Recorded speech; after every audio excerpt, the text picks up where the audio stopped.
Good evening, everyone, and welcome to the City of Homestead City Council presentation ceremony. As I can recall, this is probably the first that we've had since March of 2020. So it's good to be back. It's nice to have people in the audience, as I mentioned the other day at our meeting where we're starting to fill the chairs. So with that, I will turn this meeting over to Councilman Shelley for recognition of the artist in the spotlight. Councilman?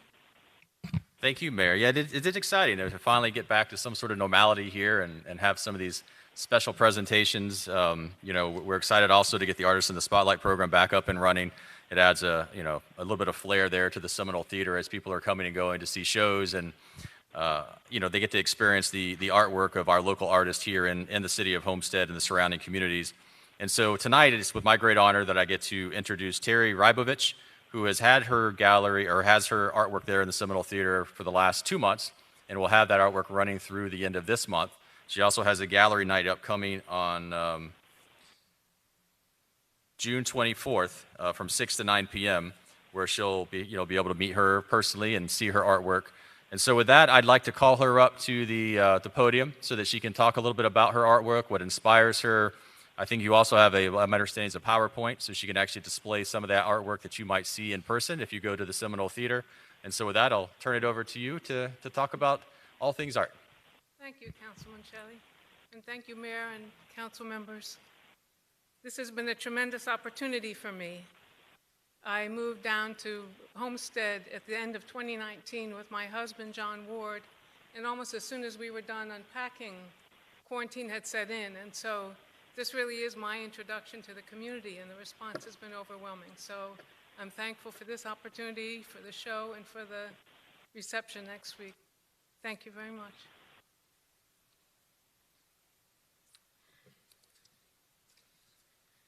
So my favorite thing about drawing is the fact that we seem to be born knowing how to do it.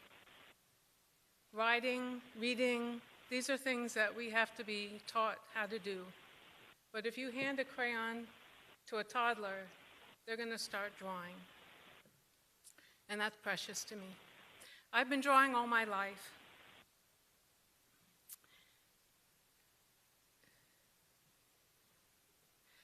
And then when I sort of reached my late teens, early adulthood, I reached a phase where a lot of artists and writers, composers reach, where you start off a new project, you're staring at a blank sheet of paper, and it becomes very intimidating. Knowing where to start and how to start is a mystery. And sometimes you just fall into it, you know exactly what you want to do, and other times you're just staring at a blank piece of paper. But then a number of years ago, I was very sick with the flu. Spent about 2 weeks in bed, just floating in and out of deliria. And in the midst of that, I got this idea to draw backwards. And what that meant was, rather than making marks on a clean sheet of paper, I would cover the sheet of paper with charcoal, and then I would remove the image from the drawing. And because I was focused on figure drawing at that point, I thought, why not, instead of just using my hands, why not use my arms, my feet, my legs, the rest of me, to make these imprints?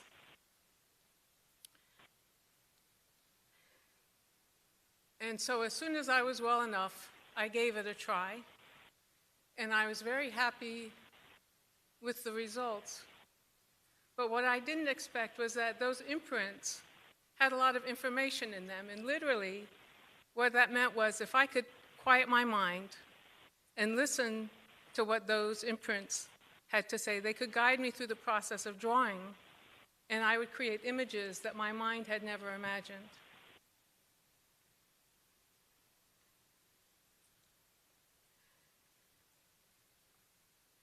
Most artists start work with the image of the complete work in their minds.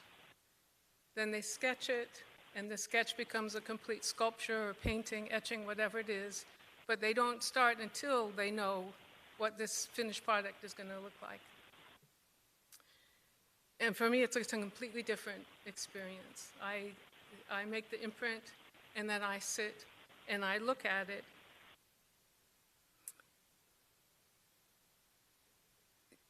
Until I have a sense of what it is that I'm going to draw. I spend as much time looking at my drawings as I do actually drawing them. It's a very slow, intuitive process. And I like to thank my father for some of that intuitiveness. My father, with a high school education, not only designed but also built some of the finest sports fishing boats the world has ever seen. He had a high school education, so he didn't know how to work with blueprints. Instead, for every boat he built, and each boat was one of a kind, each one was an evolution on the previous one, he would build a model. Sometimes they were 3-foot models. The one I have in my living room is a 6-foot model. And he would experiment with that in the intercoastal, moving weights around and traveling at different speeds to see how it reacted until he had that model operating perfectly. Then he would go into the workshop, and literally on the concrete floor, he would draw a curve. And he and the workmen would shape the keel according to that curve, and the rest of the boat would flow from it based on the model that he created. No blueprints. Pretty intuitive.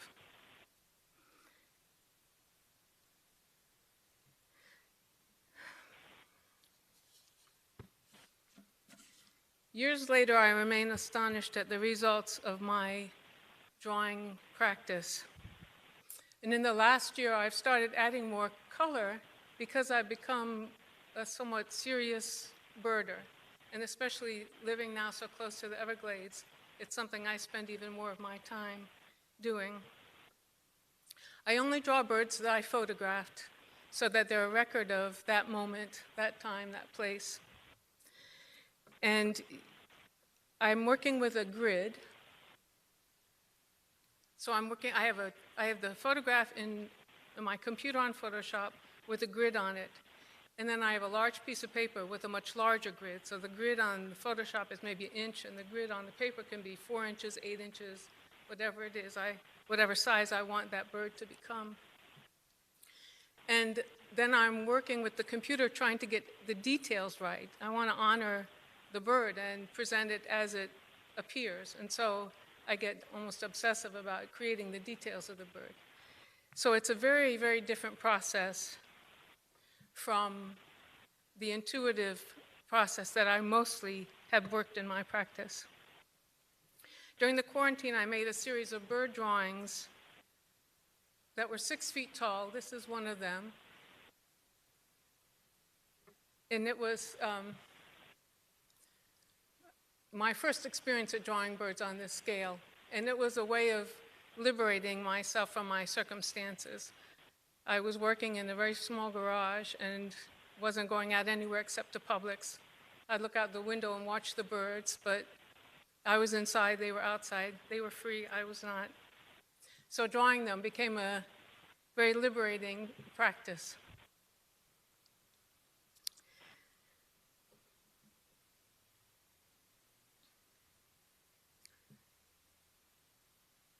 These are all drawings that are in the show at the Seminole Theater, 6 feet tall, big birds.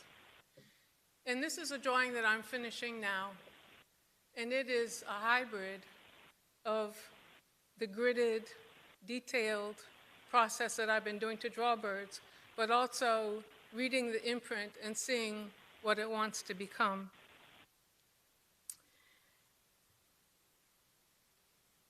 And this is an imprint.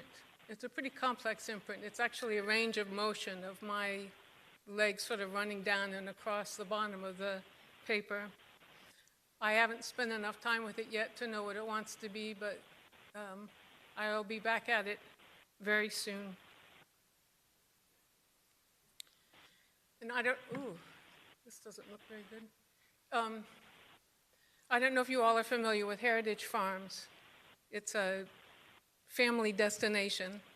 And when they asked me to create 2 bee boxes for their summer fundraiser for bee well-being, I had my hands full with this show and making sure I could get as many people to my show as possible. but I didn't have the heart to say no because I love the coffee at Heritage Farms and I love their vision. So this is my first bee box, and I wish the photograph were better. And this is the second bee box. And again, it takes me back into the grid, working in a detailed way, but it's for a good cause, and I'm delighted to have my work there. The bee boxes are there on display through the summer, and I've got some stiff competition. I invite you to go and check them out and vote for your favorite. So, are there any questions or anything I should have said and didn't say? Any questions from my colleagues, or? No? One. Yeah, go ahead. Thank you. May I? I think the second, the third, and the fourth, was that an evolution of how that picture started and ended? The pictures you showed us, I think it was the second, the third, and the fourth. Not sure how to. Not that one, No. not that one. But then the next one, no, they're different. Okay, I see the difference now. I see the They're difference. similar. Yeah, This is okay. a similar image flipped. Yeah, no, I see it. Yeah, there's a difference. So I thought it was really interesting that it starts out as one thing and ends up something different as it becomes, as you say, it becomes what it becomes. So interesting, very interesting, very nice. Thank you. Thank That you, would have been Councilman smart. Clerk. Yeah. Next you, time I'll Councilman. include the phases. Phases, yeah, to see how it evolves from the ways that you do it backwards now versus. And was somebody on the phone that had a question? Not a question, but a comment. This is Councilwoman Avila. Can you hear me? Yes, we can hear you. Thank you. I just wanted to say I apologize for not being there in person. I am on a family vacation, but I was honored to be able to see this work in person at the Seminole Theater, and I am now a proud owner of one of her pieces, and I think they're all beautiful, and thank you so much for giving this presentation for us today, Terry. Thank you. Thank you, Councilwoman. And just to remind everybody, she does have a reception June 24th from 6 to 9 p.m. at the Seminole Theater, so I encourage everyone that's interested in seeing these beautiful works of art in person to come out, meet the artist, and see the works, and maybe even purchase one, just like the Councilwoman did, and help our local artists, expand their horizons here. So thank you very much, Terry, for coming and you. making the presentation and participating in the program. Thank you, and thanks to all of Thank you. Thank you. Appreciate it. Th-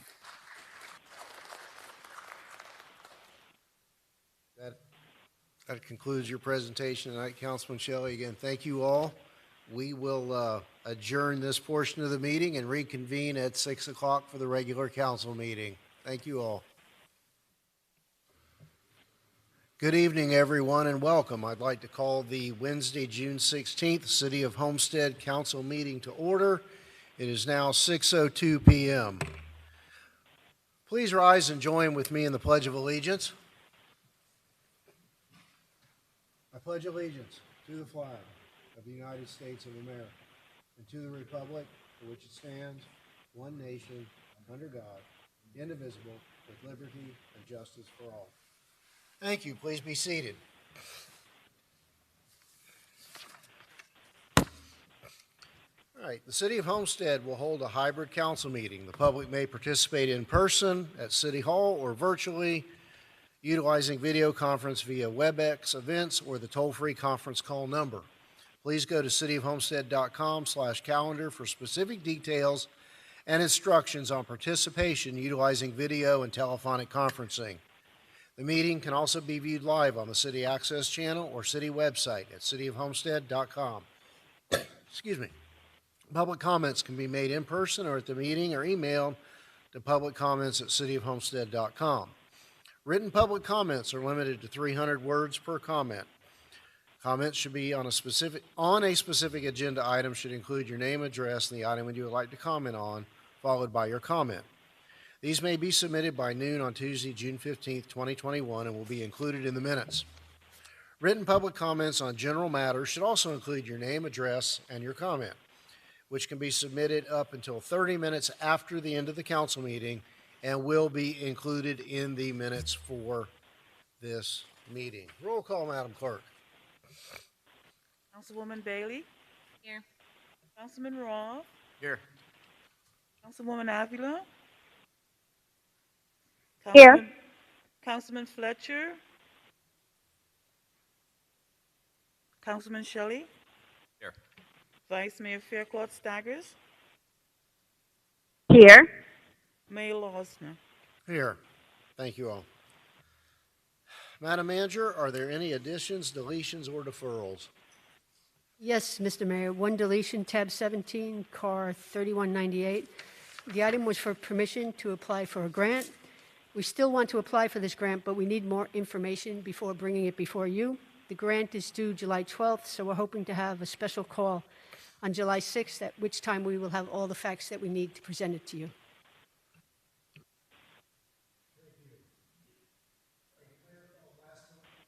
Last month, we were visited by State Representatives Mooney and Chambliss, who each represent portions of Homestead in the state legislature, and we talked at length of our efforts and their successes for the city of Homestead during the session this year. This week, we are fortunate to be joined by our very own Senator Ana Maria Rodriguez, who represents Homestead as well as the Florida Keys in the Senate District. She's one of ours. She is a resident of our community, has been with us for a lot longer than that as a member of the group at Bob Levy and Associates, and later as long-term state rep and now state senator. Welcome. Thank you. Can you hear me? Okay, perfect. Good evening, everyone. Thank you, Mr. Mayor, Vice Mayor, members of the council. It is such an honor to be here this evening, and also members of the audience, staff, and residents that are watching the meeting. My name is Ana Maria Rodriguez. As you mentioned, I am the state senator for the city of Homestead, but I'm also delighted to say that I am now a resident of the city of Homestead. In November, we purchased a home near Homestead Hospital, and we could not be happier. We really enjoy living, not only living in the community, but partaking in all the events and activities that the city of Homestead has to offer. As you said, we just concluded the legislative session. I feel that the state as a whole had a very positive legislative session, considering that when we went in, we were anticipating about a $3 billion shortfall in our budget due to the pandemic. And thanks to the federal funding that we received, we ended up putting $9 billion in reserves and balancing our budget, which is no small task. The only thing that the legislature is constitutionally required to do is balance the budget. So accomplishing that in and of itself is something I'm always very excited about. In my role as a new state senator, I was tasked with the responsibility of chairing the Finance and Tax Committee, which I was not expecting when I was elected, but someone must have thought I had the ability to pull it off, and we did a great job with the Finance and Tax package. We actually offered Floridians over $190 million in tax relief, which is something, again, at the beginning we weren't even sure we were going to be able to do, but we just concluded the disaster preparedness holiday in anticipation for hurricane season. I know that many Floridians bought anything from batteries to lanterns, all kinds of items, including generators up to $750 worth. So that's a huge savings for many Floridian families. We also brought back the back to school holiday. I know some of us that have small children are taking advantage of that. That'll be coming up at the end of July, beginning of August, before the school year starts. That will include laptop computers up to $1,000. So the first $1,000, actually not up to, but the first $1,000 of that purchase will be tax-free as well. And last but not least, we also included what's called a Freedom Week holiday. And this is a new tax holiday which the state of Florida has never had before. And basically what it does is it allows people to buy camping gear, boating gear, all kinds of outdoor equipment to get people out and about to enjoy the outdoors. And that will be the first week of July. So if you're planning on making any type of major purchase, please try to wait till that week, because you will not be paying taxes on any of those items. One other item within the tax package which I'd like to mention is aging in place. So if you have seniors in your family who are at home and need to purchase any type of equipment that has to do with aging at home, you will, from now until forever, you do not have to pay taxes on those items in the state of Florida, because we want to encourage people to remain at home and age at home. In addition to that, I'm sure you all heard about the WAIVER legislation, which basically levels the playing field with our brick and mortar stores. So now in the state of Florida, when you make an online purchase on the internet, you have to pay taxes on your purchase. Up until now, the state of Florida had an honor system. So people would basically have to remit their receipts through the Department of Revenue website. I'm sure many of us did that, right? No, of course not, no. So the legislation does not punish people for not doing this in the past, but moving forward, any purchase needs will be revenues will be collected, we'll have to pay taxes. And so that money that's going to be coming in from our online purchases in the state of Florida will be used to replenish the unemployment compensation fund. As you all know, we had to disperse a lot of money to Floridians in this time of need, and so now we will be replenishing that with the money from the online sales tax. Once that compensation fund is replenished, we will be lowering the business rent tax in Florida to 2%. We're the only state in the United States that still collects business rent tax. And so eventually we will be phasing that out, but for now I'm excited that it's going down from about 5% to 2%. That's a big reduction. I'm happy to answer any questions that anyone may have. I know that in the last meeting, when my colleagues were here, there were some items that Homestead had gotten in the budget. Unfortunately, some of those got vetoed. Not everybody was spared from the veto pen. I know some people were, but I know that our team worked very hard to try to get those in, and I know that next year we'll continue to work hard to make sure that we get not just the money in the budget, but that it doesn't get vetoed for next year. Thank you, and absolutely, we never give up, and we, again, appreciate all you have always done for us, and really, in very difficult times this year, what we at least had the legislature put in place for Homestead. Do you recall, in round numbers, that business tax legislation, what would be the positive impact in collections? Were there some estimates? Just must be staggering, the amount of money that... Yeah, oh no, it's definitely in the billions. I can't tell you offhand, but I can certainly get back to you and let you know.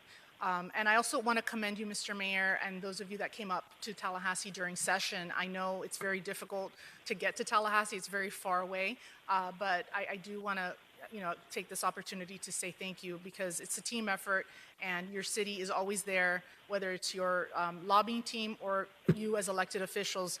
It makes a very big difference to have your presence in Tallahassee. Thank you, and you are welcome to visit us in our chambers anytime. Thank you very much, and good evening once again. Thank you. Thanks for coming tonight. Appreciate it. Next item. Item number 5, our consent agenda. Do I have a motion for approval of the consent agenda? Moved by Councilman Roth. Second. Second by Councilwoman Bailey. Are there any questions or comments? All in favor? Aye. Are any opposed? All right, next item. Public hearings, ordinances, land use items, etc. Mr. Attorney? Yes, please be advised the following items on the agenda are quasi-judicial in nature. If you wish to comment upon any of these items, please indicate the item number you would like to address when the announcement regarding the quasi-judicial item is made. An opportunity for persons to speak on each item will be made available after the applicant and staff have made their presentations on each item. Swearing in, all testimony, including public testimony and evidence, will be made under oath or affirmation. Additionally, each person who gives testimony may be subject to cross-examination. If you do not wish to be either cross-examined or sworn, your testimony will be given in its due weight. The general public will not be permitted to cross-examine witnesses, but the public may request the council to ask questions of staff or witnesses on their behalf. The full agenda packet on each item is hereby entered into the record. Persons representing organizations must present evidence of their authority to speak for the organization, and further details of the quasi-judicial procedures may be obtained from the clerk. In accordance with Code Section 2-591, any lobbyist must register before addressing the council on any of the following items. At this time, council members must disclose any ex parte communications concerning any items on the agenda.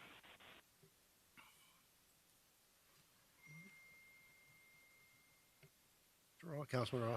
I know that anything that comes up today about FP&L, has been spoken to them before. No, that's legislative. You were That's asking with legislative, okay. respect to quasi judicial. Good. Then I didn't.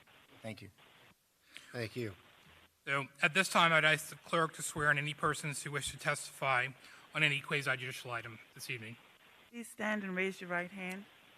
Do you hereby swear or affirm to tell the truth and nothing but the truth, so help me God? Thank you. You may be seated. Mayor, tab 4 and tab 5 are related applications for a proposed restaurant. One is a waiver of location, the other is certificate of use. I can introduce both of those collectively, have a public hearing on those, and just take a vote separately if that's... Let's do that. Thank you, Mr. White. Tab 4 is the final order of the City of Homestead, Florida, granting a certificate of use requested by Crafty Crab Homestead, Inc. to permit the sale of beer, wine, and alcoholic beverages for on-premises consumption in conjunction with the proposed restaurant located at 801 Northeast 8th Street, as legally described in Exhibit A and providing for an effective date. In tab 5 is the final order of the City of Homestead, Florida, granting a waiver of location requested by Crafty Crab Homestead, Inc. to permit the sale of beer, wine, and alcoholic beverages for on-premise consumption in conjunction with the operation of a restaurant located at 801 Northeast 8th Street, as legally described in Exhibit A and providing for an effective date. Thank you. Mr. Cordino? Yes, sir. Thank you. We are recommending approval of both the certificate of use to sell beer, wine, and alcoholic beverages for on-site consumption, as well as the waiver of location to do the same. We ran this through our code provisions, basically Section 3, alcoholic beverages, -11C, and Chapter 30, the zoning ordinance. We went through development review, planning and zoning board, and here at City Council, passed the planning and zoning board 5-0. It complies with all our codes, perfectly acceptable to us in our department. All right, thank you. Are there any questions from council on either tabs 4 or 5? All right. We'll open the public hearing. Is there anyone here on behalf of the applicant? I don't think the applicant was sworn in. Did you get sworn in? No. Okay. So give us your name and address for the record first, and then go ahead. Okay, my name is Jalen Penn. I don't normally stand in front of this many people and talk, so of course I'm a little nervous right now. But where Crafty Crab, we actually right now have about 60 locations throughout the U.S., and South Florida is our dominant location. And I actually live in Homestead for almost 13 years. And my family has been always in a restaurant business. But I wanted to bring Crafty Crab down to City of Homestead because we like the area and that's where we love. So, and I hope we get your approval for liquor and beverage. Absolutely, and I want to thank you for taking the opportunity, taking the risk, and revitalizing that building and that stretch of Campbell Drive and bringing another option to Homestead. We're very grateful for that and wish you the best. Thank you. Thank you. Is there anyone in the audience or online wishing to speak on this matter? None online. Anyone in the audience wishing to speak on either tabs 4 or 5? Hearing none, I'll close the public hearing and ask for a motion for approval on tab 4. Move it. Moved by Councilwoman Bailey, seconded by Councilwoman Avila. Anything further from council? Let's have a roll call vote. Councilman Raw? Councilwoman Avila?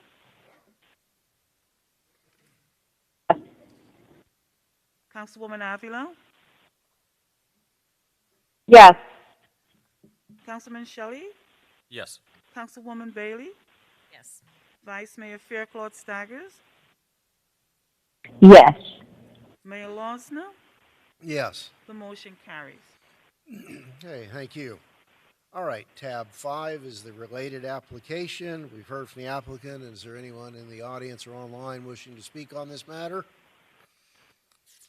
Okay, hearing none, we'll close the public hearing, and I'll entertain a motion for approval. Moved by Councilman Roth. Move it. Second. Seconded by Councilwoman Avila. Are there any final comments from council? We'll have a roll call vote. Councilman Roth? Councilman Shelley? Yes. Councilwoman Bailey? Yes. Councilwoman Avila? Yes. Vice Mayor Faircloth Staggers? Yes. Mayor Losner? Yes. The motion carries. Thank you and congratulations. Before we move forward, though, Mr. Cordino, were these two public hearings, would they have fallen into that area you were discussing in our workshop several weeks ago about those items that we could conceivably remove as requiring a public hearing, given the state regulation of alcohol sales? Yes, sir. Those exactly what we are. Those are governed by our Chapter 3, which is alcoholic beverages, and they in our code they must come through the public hearing process, which is like we described, DRC, planning and zoning, and then this. But basically, it's a ministerial item. Once they get the license from the state, not much that City of Homestead do except check distance requirements and those things. But in my opinion, I don't know if we've ever turned anybody down like that. So we could probably do without that and eliminate that, save a lot of time and money for applicants to come through the system. Very good, thank you. I thought that was applicable, and I just wanted to bring to everyone's attention a real-life example of something that, the modernization of our code. Thank you. All right, next item, car number 3192, tab number 6. Mr. Attorney? Yes, Mayor. Tab 6, 7, 8, and tab 15 under the legislative items are all related matters to the same mixed-use project in the Southwest neighborhood. I would recommend that we hear and take tab 15 first, which is a proposed right-of-way vacation, followed by the variance request, the site plan approval, and tentative plat. Again, we can introduce all those together, have a collective public hearing, and then take a separate vote on each, if Let's that's do the that. desire. Thank you. Okay. So tab 15 is a resolution of the City of Homestead, Florida, approving a request by Affordable Housing of Homestead, LLC, to vacate a portion of the 14-foot wide alley generally located north of Southwest 4th Street between Southwest 5th Avenue and Southwest 6th Avenue, as legally described in Exhibit A, reserving to the City all necessary public utility easements and providing for an effective date.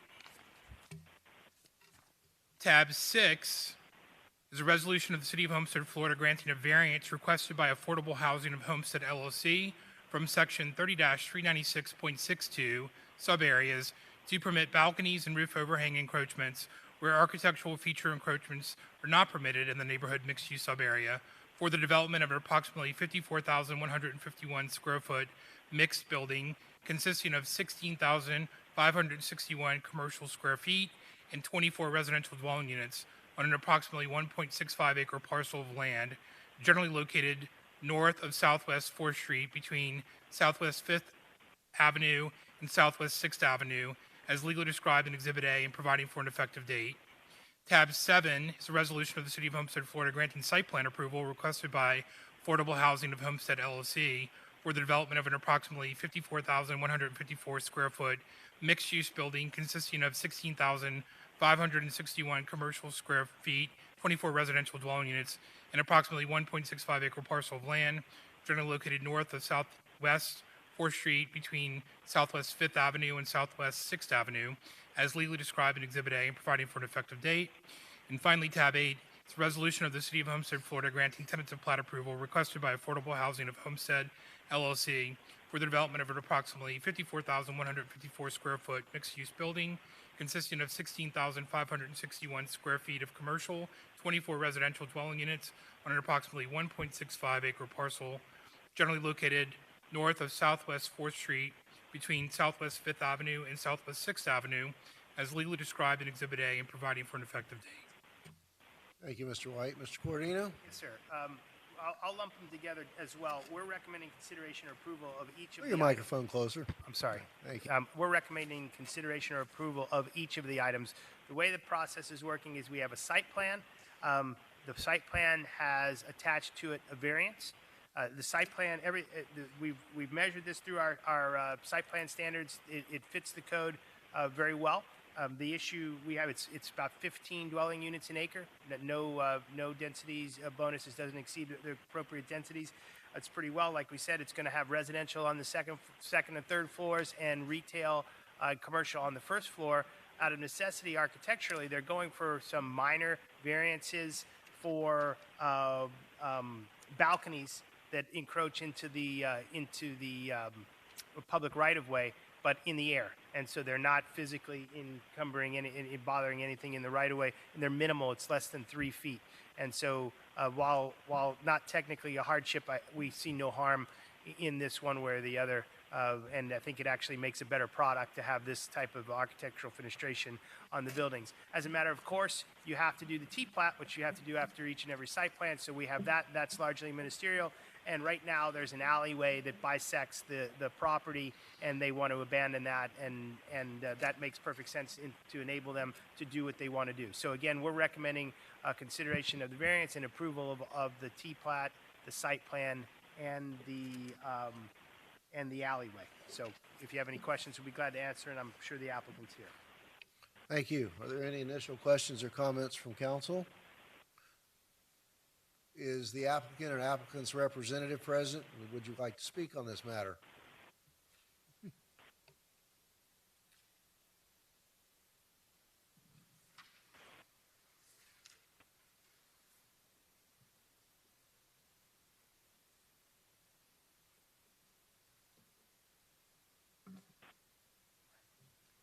My name is Joe Lentz. I'm the owner of the mixed-use project that we're proposing to get approved fair tonight.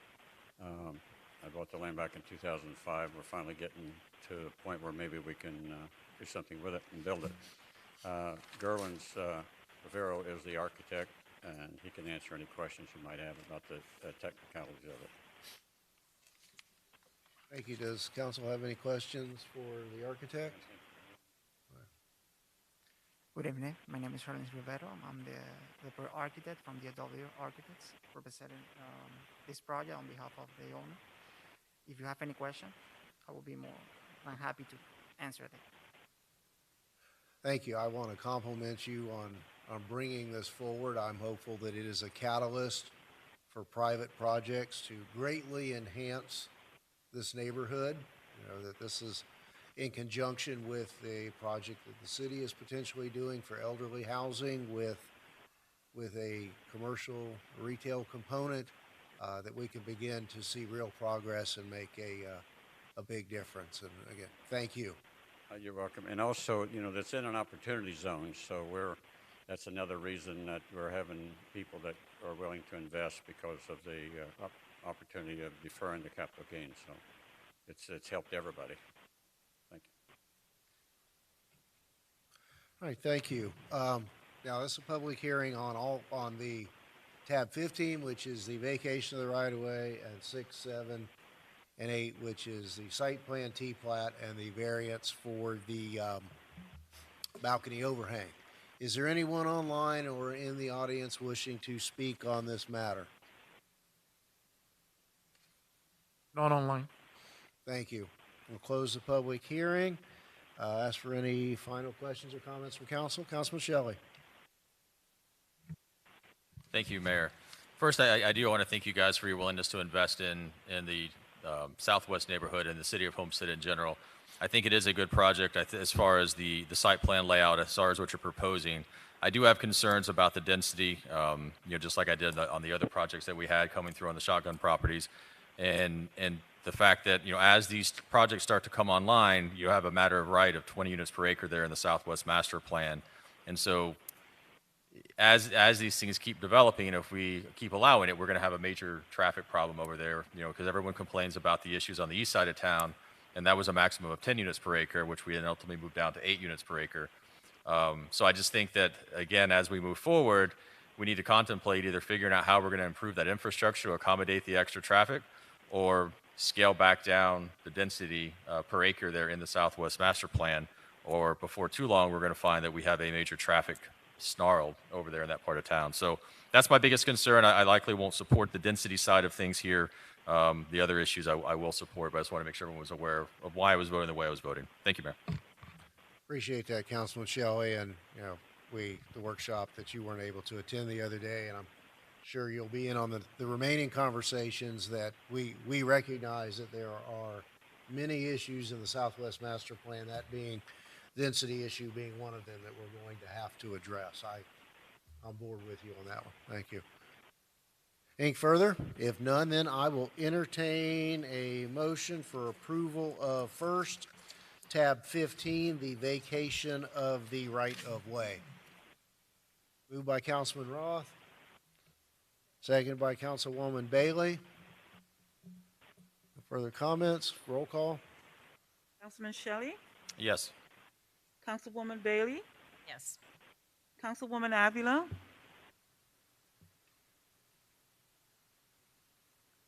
Councilwoman Avila?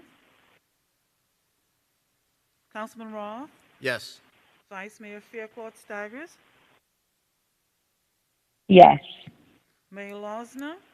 Yes. The motion carries. Thank you. The next item would be car number 3192, which is tab 6. Do I have a motion for approval? Move it. Moved by Councilwoman Bailey. Seconded by Councilman Roth. Roll call vote, please. Councilwoman Bailey? Yes. Councilwoman Avila? Councilman Shelley? Yes. Councilman Roth? Yes. Vice Mayor Fairclough Staggers? Yes. Mayor Losner? Yes. Motion carries.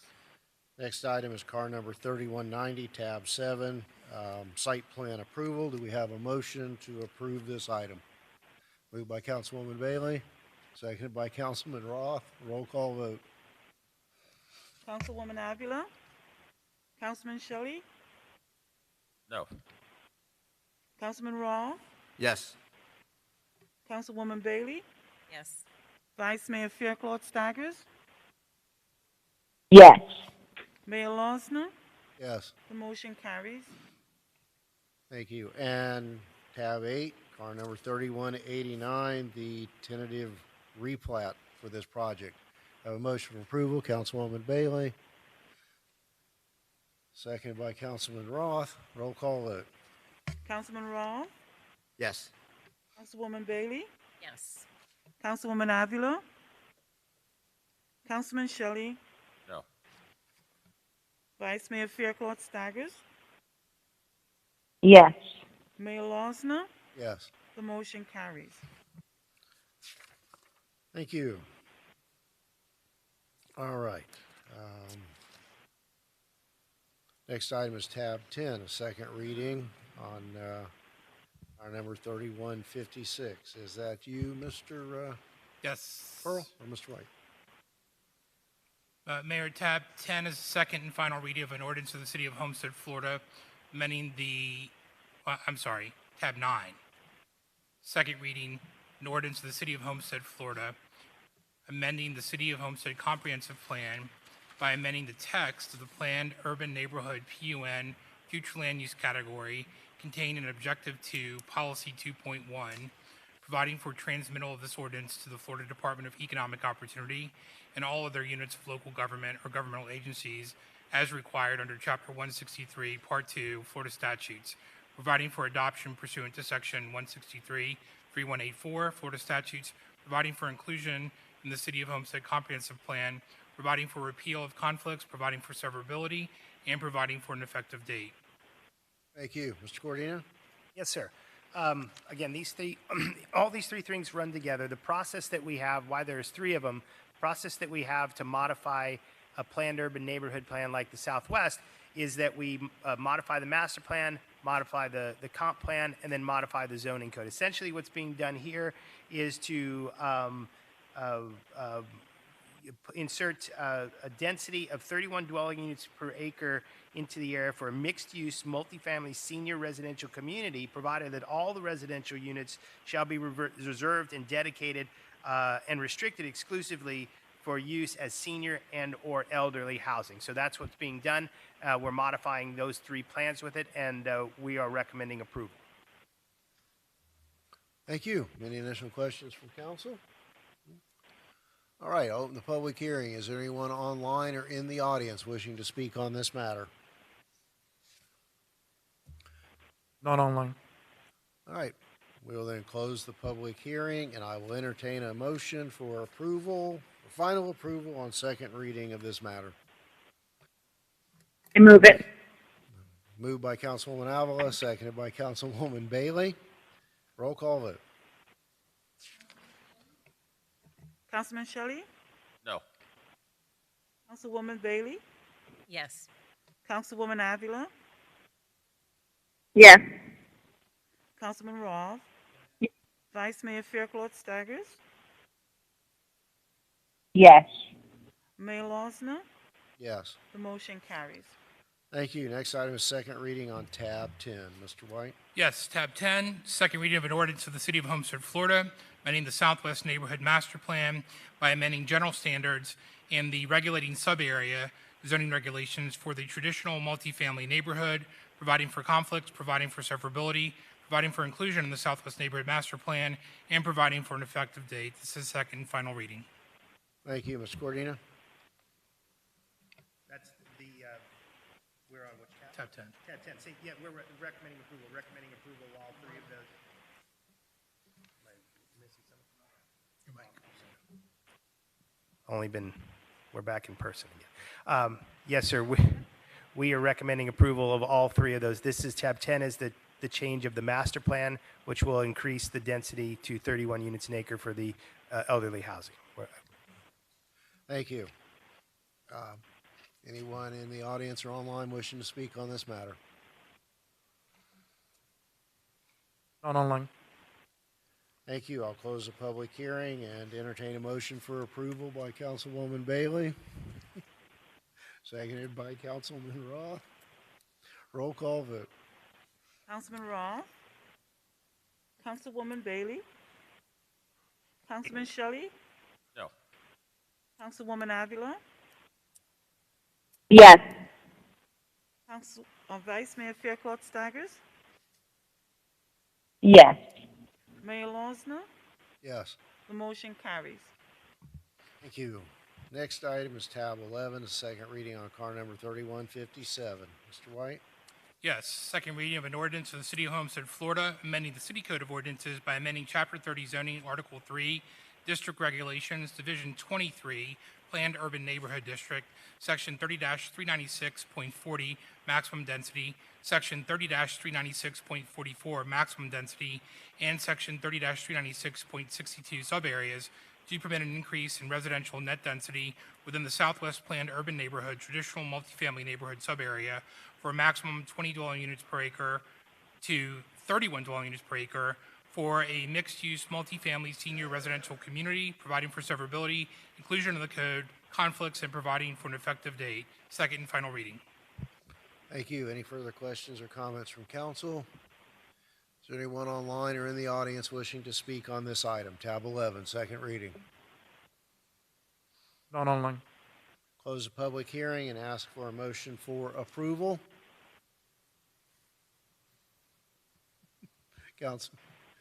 Councilwoman Bailey, moved by Councilwoman Bailey, seconded by Councilman Roth. Roll call vote. Councilman Shelley? No. Councilwoman Bailey? Councilman Roth? Councilwoman Avila? Yes.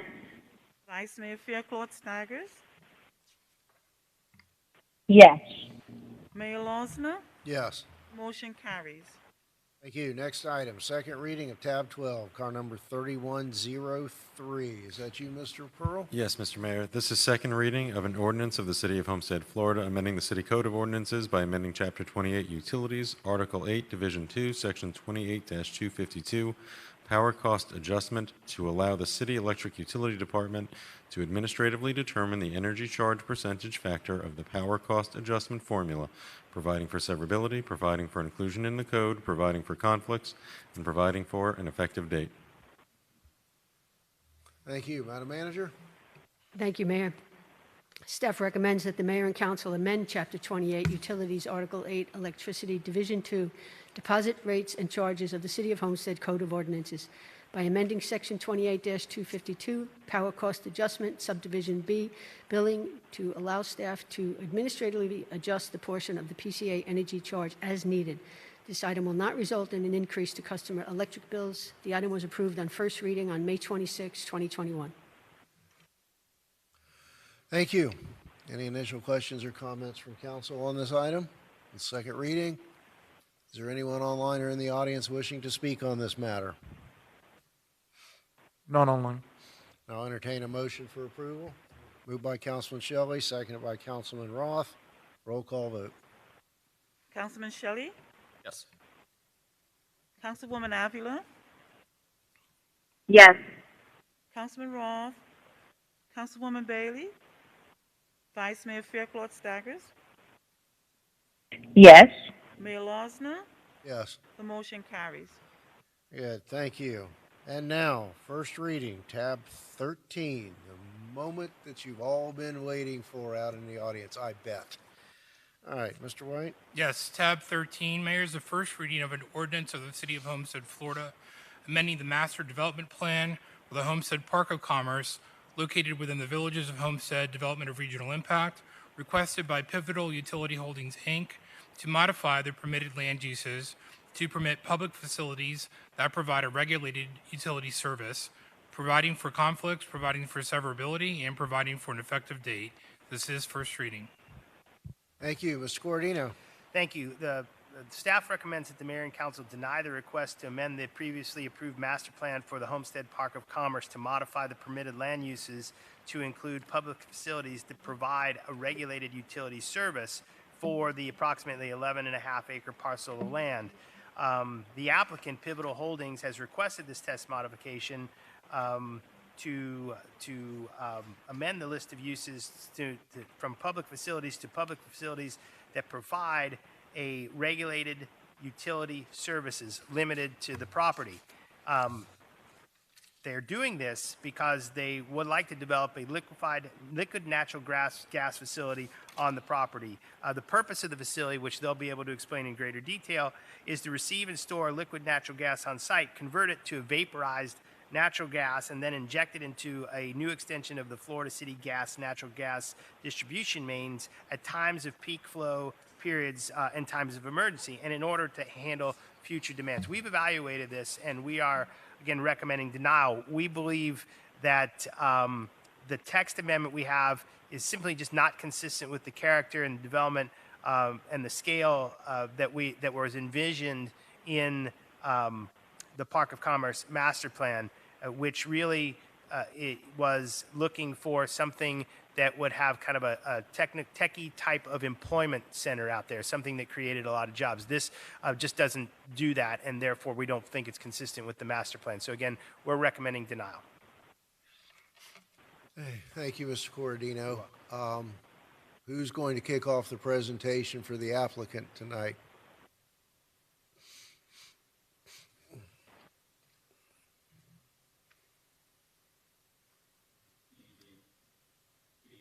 Bill Munt, Director of Development here representing Florida City Gas. We prepared a presentation that was pre-recorded. The presentation will go through the project, why we think it's a safe project, the benefits to the local economy and the local community, and then the robust support that we have for the project as well. And then after the presentation, I'd be happy to come back up and answer any questions you have. Thank you. Appreciate it. Are you ready? Okay.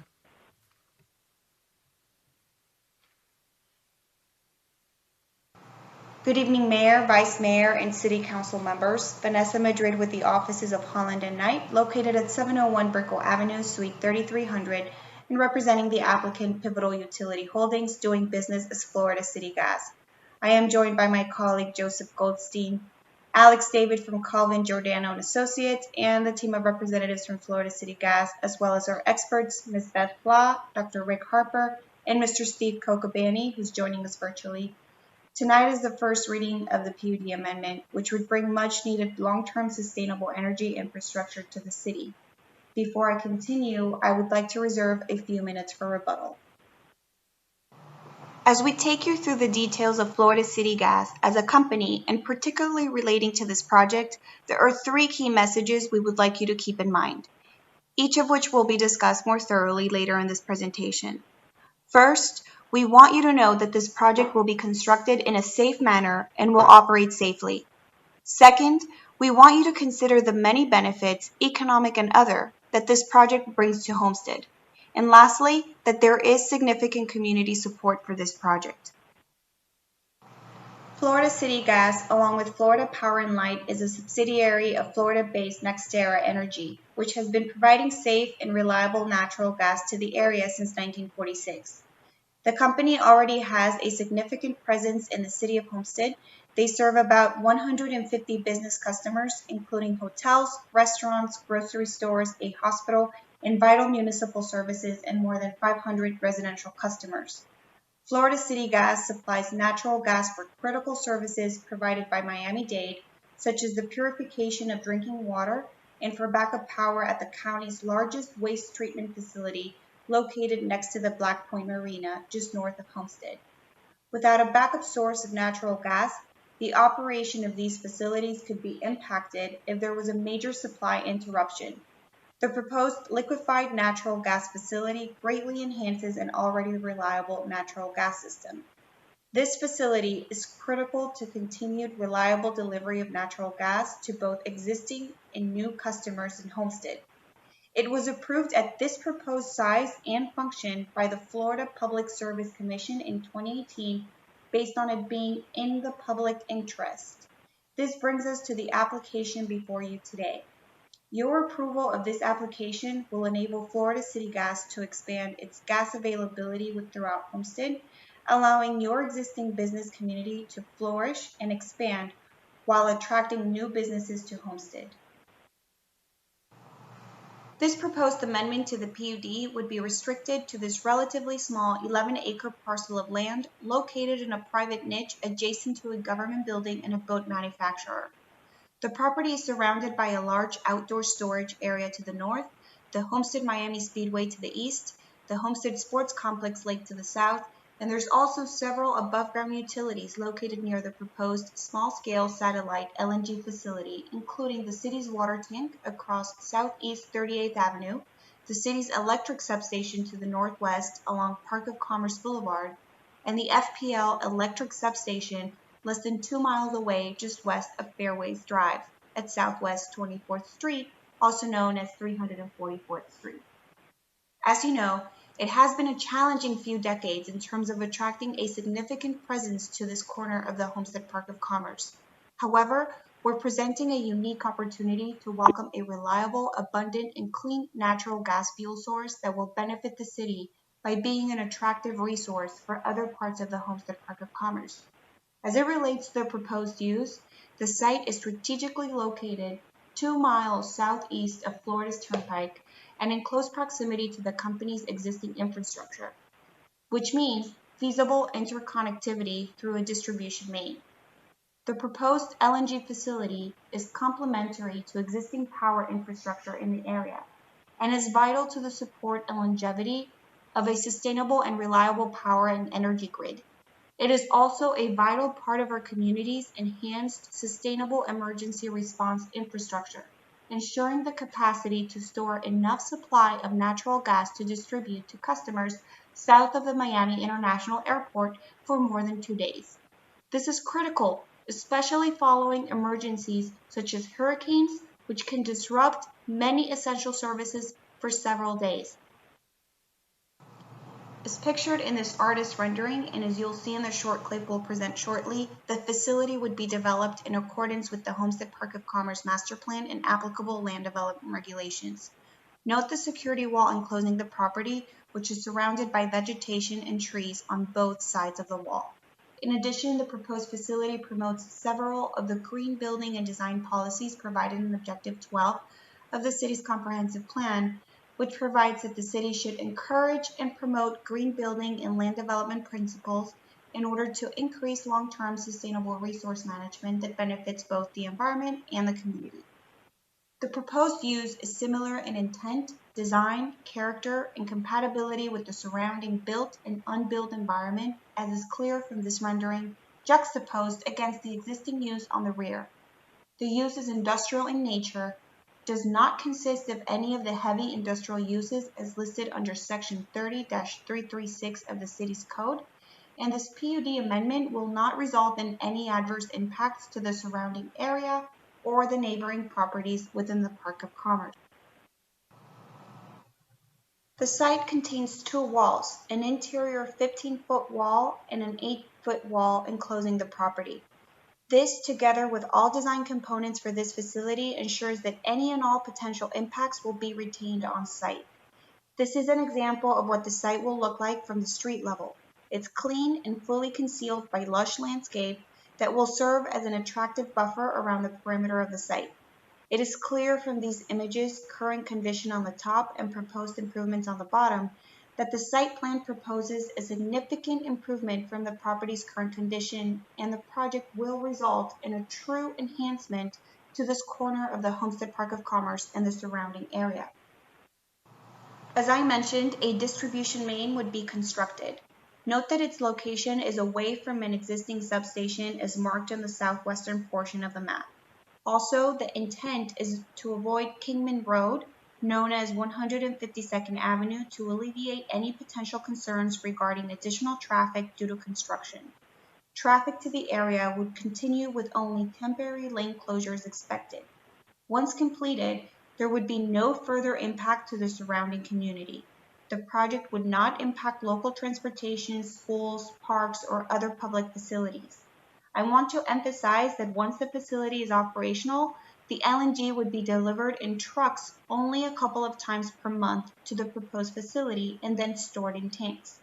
We submitted a traffic study for staff's review, which determined that the traffic impacts are de minimis here. We believe it's important to understand how and why this location was chosen for this facility. Florida City Gas performed an exhaustive search of southern Miami-Dade County to identify a parcel of land suitable for siting this facility. As you can see on the slide, a number of screening criteria were considered when determining whether or not a site would be suitable for this facility. More than 70 properties were screened over 6 months to identify a suitable parcel for development. The parcel of land chosen meets all of the criteria listed and thus was chosen as the proposed location for this facility. A number of the characteristics mentioned make this the ideal site for this facility. The fact that this facility is more than half a mile from residences, along with the low amount of traffic in and out of the facility, greatly reduces impacts to the surrounding community. The fact that this facility is located just 2 miles from the existing Florida City Gas infrastructure means less temporary impacts from the distribution main as well. But most importantly, the shape and location of this parcel means that we only require about 11.5 acres of land to bring this much needed and beneficial infrastructure directly into the Homestead Park of Commerce at Florida City's gas cost. Current and future businesses looking to the Homestead Park of Commerce now have access to natural gas that they never had before. And now that we've discussed where the facility is located, why we chose this facility, and why it's beneficial to Homestead, we'd like to show you a short video explaining what this facility is and how it works. Liquefied natural gas, or LNG, is a liquid form of the same natural gas used for things like cooking and water heating. LNG has an established history, safely being utilized for over 70 years. LNG is natural gas cooled into a liquid to make it easy to transport and store large quantities, and is one of the safest fuels available. There are over 100 LNG sites in the United States, which includes an existing LNG facility in Miami-Dade County that has been operating safely since 2016. Florida City Gas, or FCG, is developing an innovative LNG storage facility. This is a vital project that will deliver reliable natural gas to fuel homes and businesses during peak demand, speed the community's recovery after a hurricane, and provide opportunities for economic growth in the area. FCG is planning to build this LNG storage facility on an 11.5-acre parcel of land in Homestead, 2 miles southeast of Florida's Turnpike, near our existing infrastructure.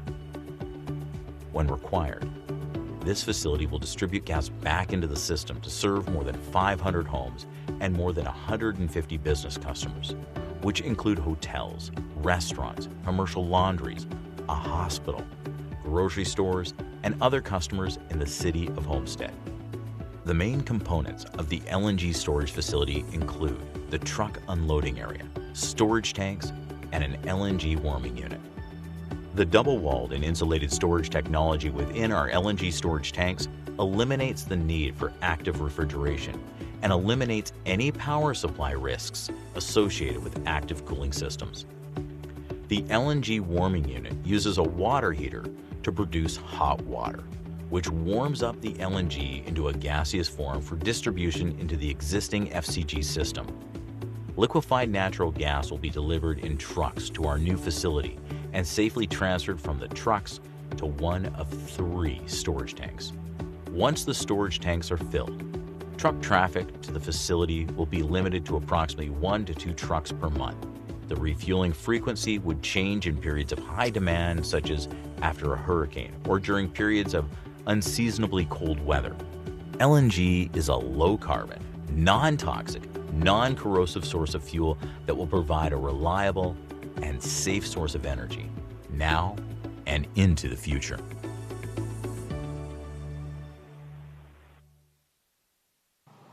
Liquefied natural gas, or LNG, is a safe fuel. In fact, much safer than fuels we all use every day, such as gasoline or propane. In many ways, this facility is safer than the gas stations throughout Homestead. These types of LNG storage facilities are used throughout the United States because of their strong safety record and their ability to store large quantities of LNG in its liquid form. In addition to the inherent safety of LNG as a fuel, this facility is required to comply with many safety standards and codes, all of which are in place to ensure the safe construction and operation of these types of facilities.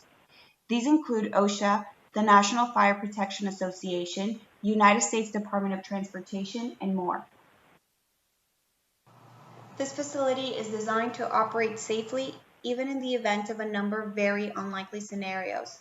Physical security is also very important to Florida City Gas, which is why the facility is surrounded by an 8-foot concrete wall and is secured by gates with controlled access systems.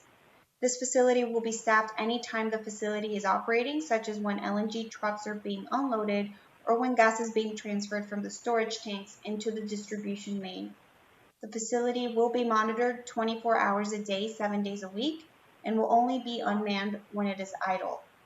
The applicant has an industry-leading cybersecurity program, and this facility has been designed to prevent cyber attacks through proper separation via multiple firewalls. However, in the unlikely event of a cyber attack, Florida City Gas's monitoring centers would notice the attack and could shut down the facility into fail-safe mode if necessary until personnel could be dispatched. Most importantly, this facility would serve as a critical backup resource should other facilities be impacted by a cyber attack. In the event of a loss of power, automatic backup generators on site ensure the facility can continue to operate for as long as needed, while redundant power supplies at Florida City Gas's monitoring facilities ensure resiliency. Again, this facility is designed to ensure that all impacts remain on site. This is a requirement, and it is validated by sophisticated modeling to ensure that no impacts leave the facility from a spill or fire. There are hundreds of monitoring devices constantly measuring temperature, pressure, and other metrics to ensure that the facility is operating as designed at all times. As with other situations, the facility can be shut down remotely or in person should any deviation be detected. Should a spill or fire occur on site, additional safety measures are in place to ensure that they remain on site. Pits to collect LNG and reduce vapor dispersion.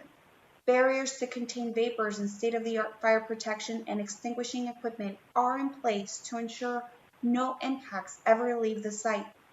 Additionally, this facility is designed to account for hurricane wind loads and is designed in accordance with the Florida Building Code. In fact, this facility will be part of the critical infrastructure needed after a hurricane. Florida City Gas also understands the importance of having a robust emergency management plan, which is why they work with local first responders to ensure all are prepared in the unlikely event of an emergency. Miami-Dade Fire Rescue will review and approve the design of this facility and has specialized hazmat teams that are trained to work with facilities like this. In general, LNG facilities pose less risk than facilities storing other fuels, such as gasoline or propane, several of which already exist in Homestead. Additionally, Florida City Gas conducts annual trainings with first responders to ensure their safety and the safety of their facilities. Incident management procedures will be in place and will include a 24/7 emergency call center, and in the unlikely event of an emergency, both first responders and qualified Florida City Gas technicians will be deployed. Florida City Gas understands the importance of coordination with local first responders and has a long history of cooperation to ensure everyone's safety. This facility has also been reviewed by the Homestead Air Force Base, and based on the statements provided by base personnel during last month's Planning and Zoning meeting, it is in compliance with the Military Zone Overlay Ordinance. Only a small portion of the subject parcel, consisting of about 1/4 of an acre, overlaps with the APZ2 zone, meaning the secondary crash zone, and there is no infrastructure planned within this zone. This small corner, which will remain unobstructed, is on the northwestern portion of the property as shown on this slide. Ensuring the facility can operate safely at this location is of paramount importance to Florida City Gas. I will now leave you with a short video discussing LNG safety prepared by Mr. Kokobani, who has over 20 years of experience as a practicing engineer, has designed fire protection systems for over 500 facilities, and is licensed as a fire protection engineer in 10 states, including Florida.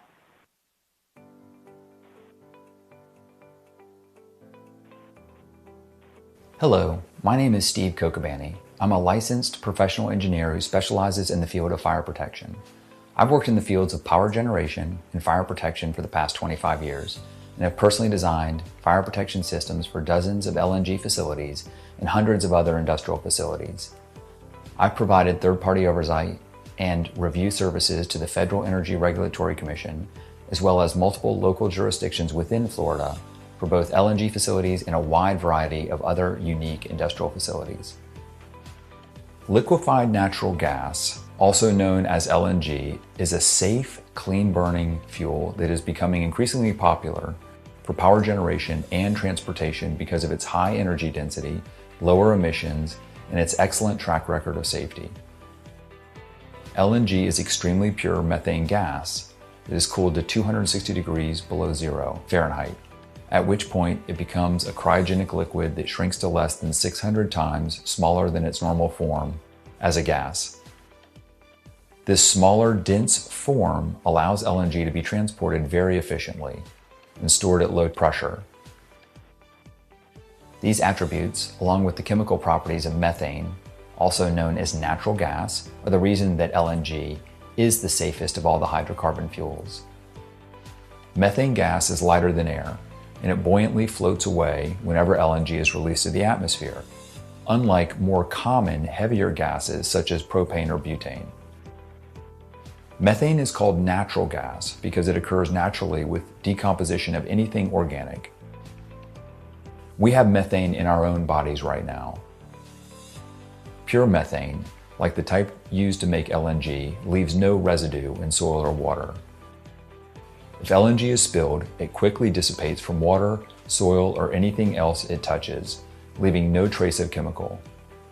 Methane gas from LNG is very cold vapor, which even if ignited, results in a slow, lazy flame that poses no risk of explosion when it's not confined. As a result, LNG facilities are required to be designed to be fully ventilated and open, so that it is not possible to confine LNG vapors, in the unlikely event of a leak. LNG facilities in Florida are legally required to be designed to a very stringent National Fire Protection Association standard known as NFPA 59A, which is a best-in-class safety standard used by most developed countries in the world. Mandatory safety measures for LNG facilities include many redundant layers of protection to protect occupants inside the facility and the surrounding public from the effects of a worst-case fire or spill. Furthermore, extensive analysis and computer modeling is required to demonstrate that the worst-case effects of a spill or fire cannot extend past the property line of an LNG facility. Typical safety measures include adequate physical spacing, emergency pressure relief valves, containment pits, perimeter walls, open ventilated site design, gas leak detection, flame detection, emergency shutdown systems, fire suppression systems, and more. Furthermore, detailed emergency response plans are developed in conjunction with local firefighters from Miami-Dade Rescue, which is a sophisticated, trained fire department with extensive training in LNG emergency response and familiarity with other local facilities. For these reasons, LNG enjoys a phenomenal safety record in the United States and is an extremely safe fuel.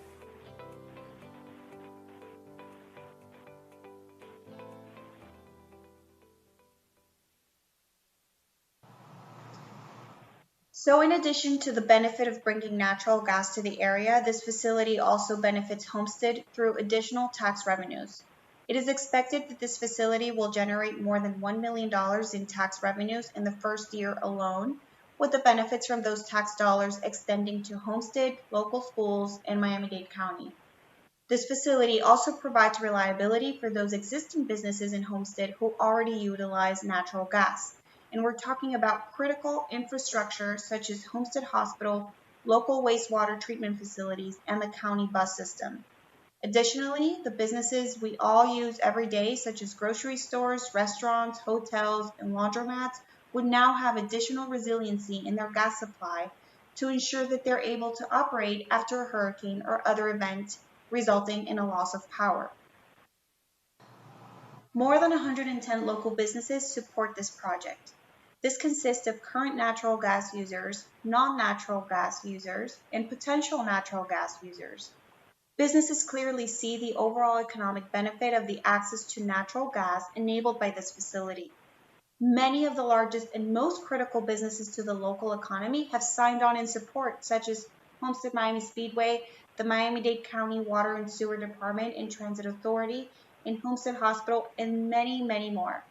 Even local businesses located next to our facility have signed on in support, understanding the benefit to the local economy that our facility needs. So now that we've covered the benefits to existing businesses, we'd like to turn our focus to how this facility will enable job growth within Homestead. Florida City Gas employed Dr. Rick Harper, an expert with 30 years of experience who specializes in the areas of industrial organization, international trade, and public choice, to prepare a report on what Homestead can expect from enabling access to natural gas. Several economic trends make natural gas a good fit for Homestead in supporting an already growing community. Homestead is growing by both population and jobs faster than Miami-Dade County, and the usage of natural gas in Florida is increasing at a rate 6 times faster than the United States. However, 9 out of 10 working adults in Homestead commute elsewhere for work. What all of this means is that Homestead is the perfect place to install natural gas to drive local job growth. It is estimated that access to natural gas will enable 1,500 new jobs by 2030 and 6,000 new jobs by 2050. In 2019 alone, Homestead was considered for 6 businesses expansion opportunities where natural gas was a key factor for consideration. Ultimately, Homestead was not chosen for these opportunities.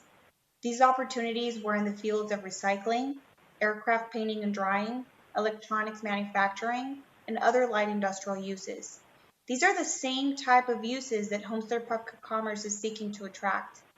And we believe that a partnership between Florida City Gas and the Homestead Park of Commerce to tout the benefits of this new infrastructure would enable the vision for the Homestead Park of Commerce to become a reality.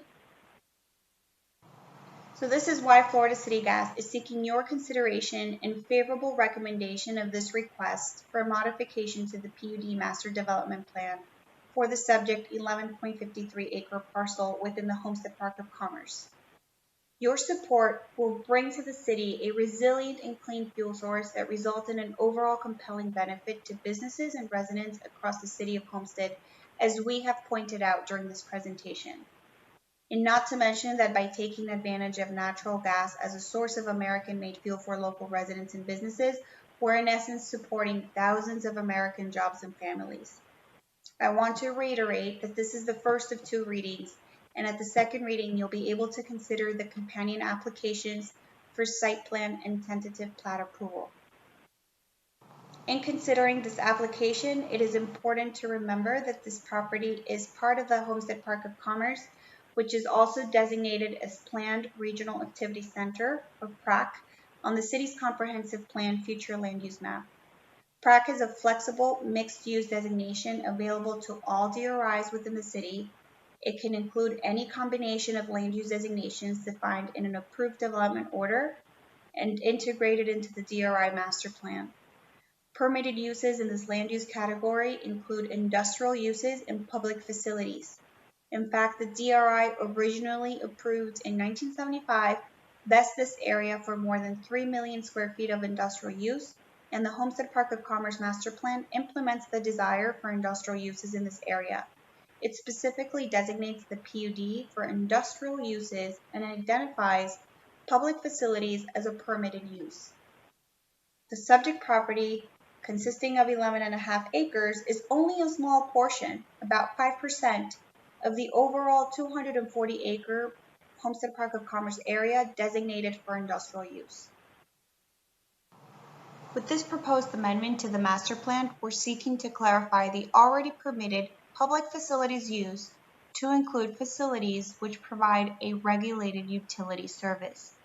The master plan also permits technology facilities, including telecommunications facilities and other facilities related to the technology industry, including server or satellite farms or storage facilities or other similar computer internet facilities. The point being, telecommunications facilities, such as those listed as a permitted use under the master plan, are a quintessential public utility. Both telecommunications and energy services are regulated by the Florida Public Service Commission. Thus, the Homestead Park of Commerce Master Plan already provides for and permits public utilities and facilities as a permitted use. Or, at a minimum, the proposed use for an LNG storage facility constitutes a public facility or similar to one of the enumerated uses and conforms with the intent of the Homestead Park of Commerce as shown in the highlighted text here. I also want to remind you that the proposed amendment is wholly consistent with the existing Homestead Park of Commerce Master Plan, which provides that the east end of the Homestead Park of Commerce is to be developed with operations needed for the success of warehouse development. So, if approved, this amendment would allow for the establishment of natural gas source and distribution network within the Homestead Park of Commerce, providing natural gas to all of the other properties within the Homestead Park of Commerce and the city, and we strongly believe this is in the public interest as determined by the Florida Public Service Commission, providing a public benefit to the city at large and the Homestead Park of Commerce in particular. This is in addition to the significant improvements that will enhance the perimeter of the site to provide a welcoming entrance to the Homestead Park of Commerce at this intersection and promote stability of the industrial activities and related development within the Park of Commerce. Overall, the proposed amendment fulfills the existing goals of the master plan for the East End District by providing an integral public facility which supports warehouse development in the area. And the proposed use is also in line with the PRAC land use designation, DRI entitlements, industrial nature of the Park of Commerce envisioned in the master plan, and the character of the area. In terms of timing, should the project gain your support and approval, the project design and permitting would start this year. We anticipate the facility would be in service in 2023 in advance of projected growth for the city of Homestead, which is gaining residents at twice the rate of Miami-Dade County. I want to leave you with a few important factors we'd like you to consider. This project would safely enhance the ability to provide reliable service to current and future customers, even in severe weather conditions, which would in turn bring further business and economic opportunity to the city. This facility is being proposed in response to current demands and need for adequate supply of LNG, even during extreme weather conditions. And this is evidenced by the support we've received from over 110 local businesses. The approval of the proposed amendment does not create any negative impacts and will continue to further and implement the vision for the Park of Commerce and the warehouse development that is desired in the area. We thank you for your time and consideration of this important project for Homestead, its businesses, and residents. Again, tonight is only the first reading and first step in the process. We look forward to presenting our site plan and tentative plat applications concurrently with the second reading of this PUD amendment. And of course, our team of representatives from Florida City Gas and experts are here to answer any questions you may have. Thank you. Before I open it up to questions from council, anything to add or supplement the presentation? Is the amount of diligence and thought that we've put into this application and choosing this site.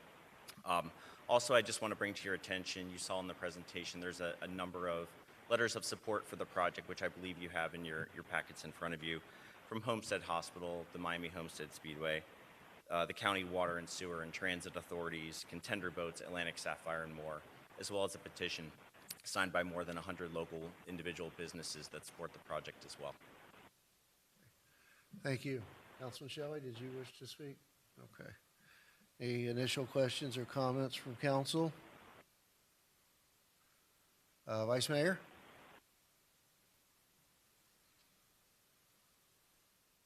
Yes, just initially. Thank you very much for the quite lengthy and thorough presentation. We definitely can appreciate that. I know for probably several of us, and just to speak for myself, we envisioned that Park of Commerce as a hub for economic development and opportunity in the community. Can you just speak more specifically about the direct impact, if any, that this potential project will have on the community relative to economic development? Sure, absolutely. So one of the benefits that this project delivers is the distribution main connecting our facility to the existing Florida City Gas infrastructure. A new business today coming to the Homestead Park of Commerce seeking gas would have to pay for that connection. Florida City Gas will be building that distribution main as part of this project, bringing gas access much, much closer to those parcels within the Homestead Park of Commerce, further reducing the cost for a new customer to interconnect to gas. Additionally, as we mentioned, businesses are constantly seeking areas for expansion, new development, and industrial uses such as the ones you're seeking for the Park of Commerce can often utilize gas more economically than they can electricity for things like heating and drying. So those are just a couple of the reasons why we believe that this facility will drive economic growth within the Homestead Park of Commerce. Something else I'd like to offer is that, we also have an economic development group that is already supporting other cities in South Dade, and it's something we'd be happy to partner with the city of Homestead on in, things like marketing campaigns or virtual tours of the Homestead Park of Commerce, or connecting you with business leads that we may hear through our economic development group to help you make this vision of the Homestead Park of Commerce become a reality, and to help make the projected job growth that we showed you in the presentation more real as well. Thank you. Thank you for the pledge support or the offer to support with economic development. Just to dig a little bit deeper, you mentioned potential businesses that perhaps did not or would not want to come to Homestead if this amenity is not available. Are you aware of any businesses that didn't come to Homestead because the LNG product was not readily available or accessible for them? So the state data that we had access to did not provide the names of those businesses, only the industries in which those businesses existed, which were recycling, electronics manufacturing, and aircraft painting and drying, which is consistent with an industry that would use natural gas for that heating and drying. But again, we were not provided the names. That's publicly available state data, but again, the names of the companies was not included. Thank you. Another follow-up. You referenced that there were a lot of local businesses you received support, letters of support from them, and we are very sensitive and like to be responsive to the needs of our business community. Specifically for Homestead Hospital, what does this mean for Homestead Hospital? Sure. So Homestead Hospital, obviously, let's talk about after a hurricane, right? If there's a loss of power, many of their systems run on backup generators that utilize natural gas. And especially after a hurricane or a natural disaster event, there's a chance that the hospital is going to be busy during that time. And so we want to make sure that we're able to provide them the natural gas they need to serve the residents of Homestead. Thank you, Mayor. I'll stop there and I'll pivot to any one of you, and if possible, I'd like to circle back at the end. Thank you.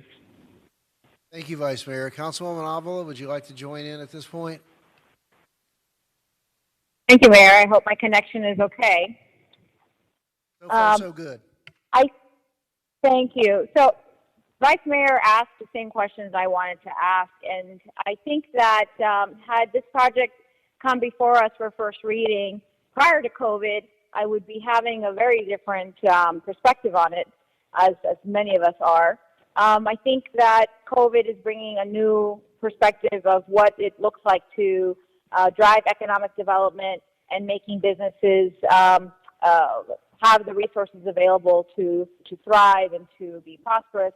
And I think that our Park of Commerce is also going to be shaping in a new direction, a different type of what the Park of Commerce means to us for our industrial and economic development. So I'm not all the way there yet, but for first reading, I think I can cross this line and continue to ask questions and have my meetings to be able to formalize a final answer for a second reading. I think that having gas options for businesses, for Homestead Hospital, for new residents, especially having hurricanes knocking out power and telephone services, hot water, and being able to run those basic needs, to be able to cook, it's very important for us in South Dade residents. So that's where I'm at right now. Thank you, Mayor. Thank you, Councilwoman. Sure. Couple of questions. I think clearly I think the presentation demonstrates that the outer wall would be an 8-foot wall. The inner cantonment area is about 15 feet. That's right. But did I correctly hear that the tanks will rise 3 stories? No, that's not correct. There are 3 tanks. The tanks do not exceed the 15-foot wall height. So you would not be able to see the tanks from the exterior of the property. Okay, that was one of my, and that's really down the list of priorities, but sure. I thought I heard in the presentation here tonight that the tanks would rise 3 stories. I mean, clearly 3 tanks. I think it was maybe 3 separate tanks, but part of our design was aesthetics, and making the horizontal design for aesthetics is for that reason as well. In reading the Planning and Zoning Board minutes where they overwhelmingly recommended a denial of this project, they seem to key in mostly on safety issues, and I appreciate the presentation tonight and the one that we had otherwise regarding the safety of it. And correct me if I'm wrong, that LNG, while ignitable, has a very low explosive component. Is that a fair statement? That's correct. Because it is it's frozen to negative 260 degrees and it becomes a cryogenic liquid. It's stored at much lower pressure than things like propane or other compressed gases. And so you don't have that overpressure event when there's an explosion with LNG like you do with propane or butane or other gases. That's right. So when we see on the news about entire apartment buildings being blown up or blocks of homes, is that liquefied natural gas or something else? That's likely something else. If you go out online, there's a lot of misinformation and things may be labeled LNG when it's not. That's likely CNG, which is compressed natural gas, and that's not what we're storing here. As you know, we've discussed, one of my major initial concern is that the approval of this parcel for this use takes that parcel out of contention for the direct creation of jobs. And I'll say it here for the record, as I've shared with you. If you weren't coming behind Copart, where 100 acres were taken off the table for job creation, I would have initially been a lot more receptive. I want to say that I understand the basis for our director's recommendation of denial.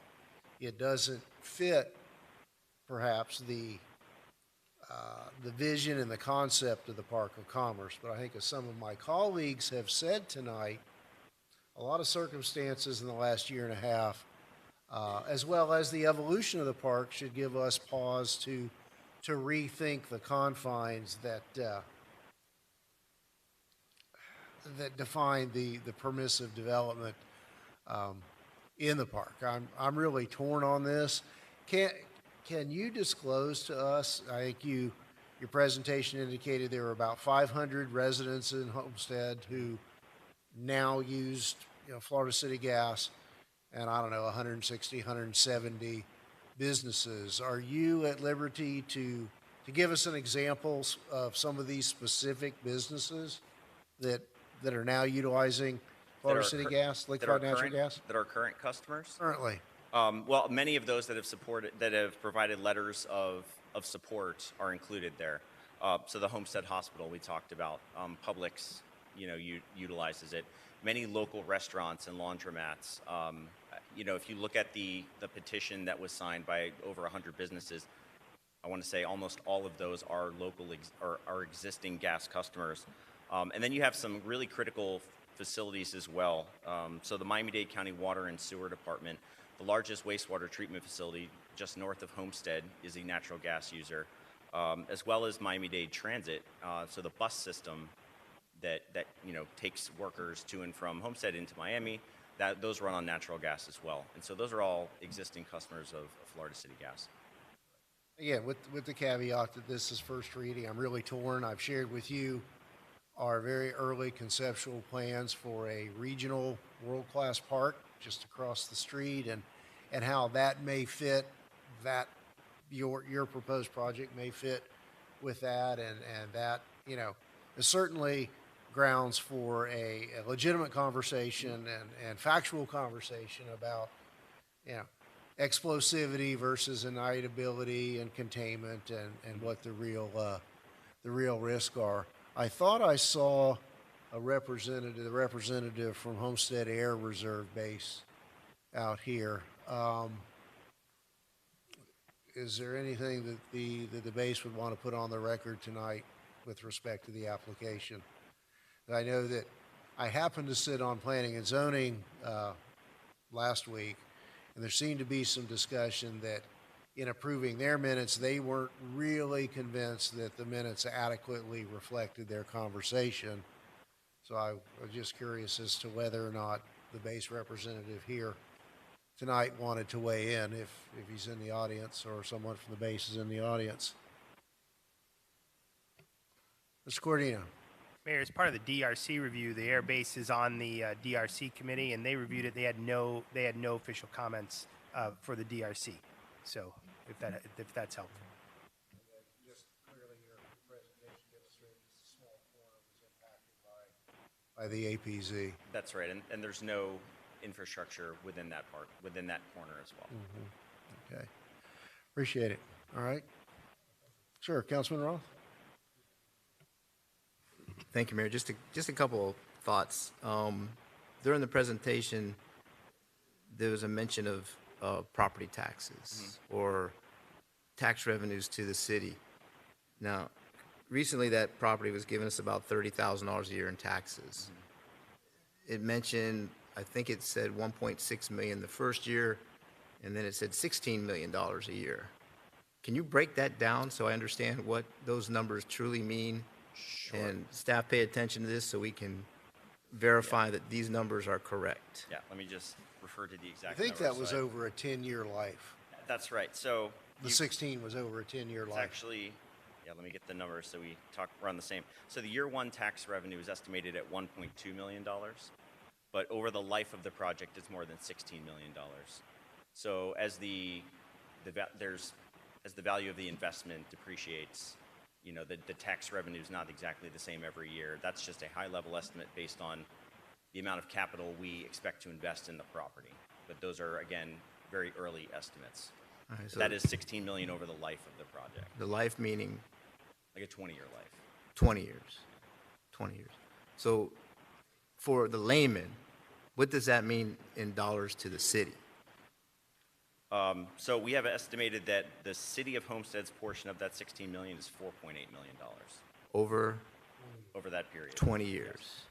And that comes directly from the property tax or state tax or property tax.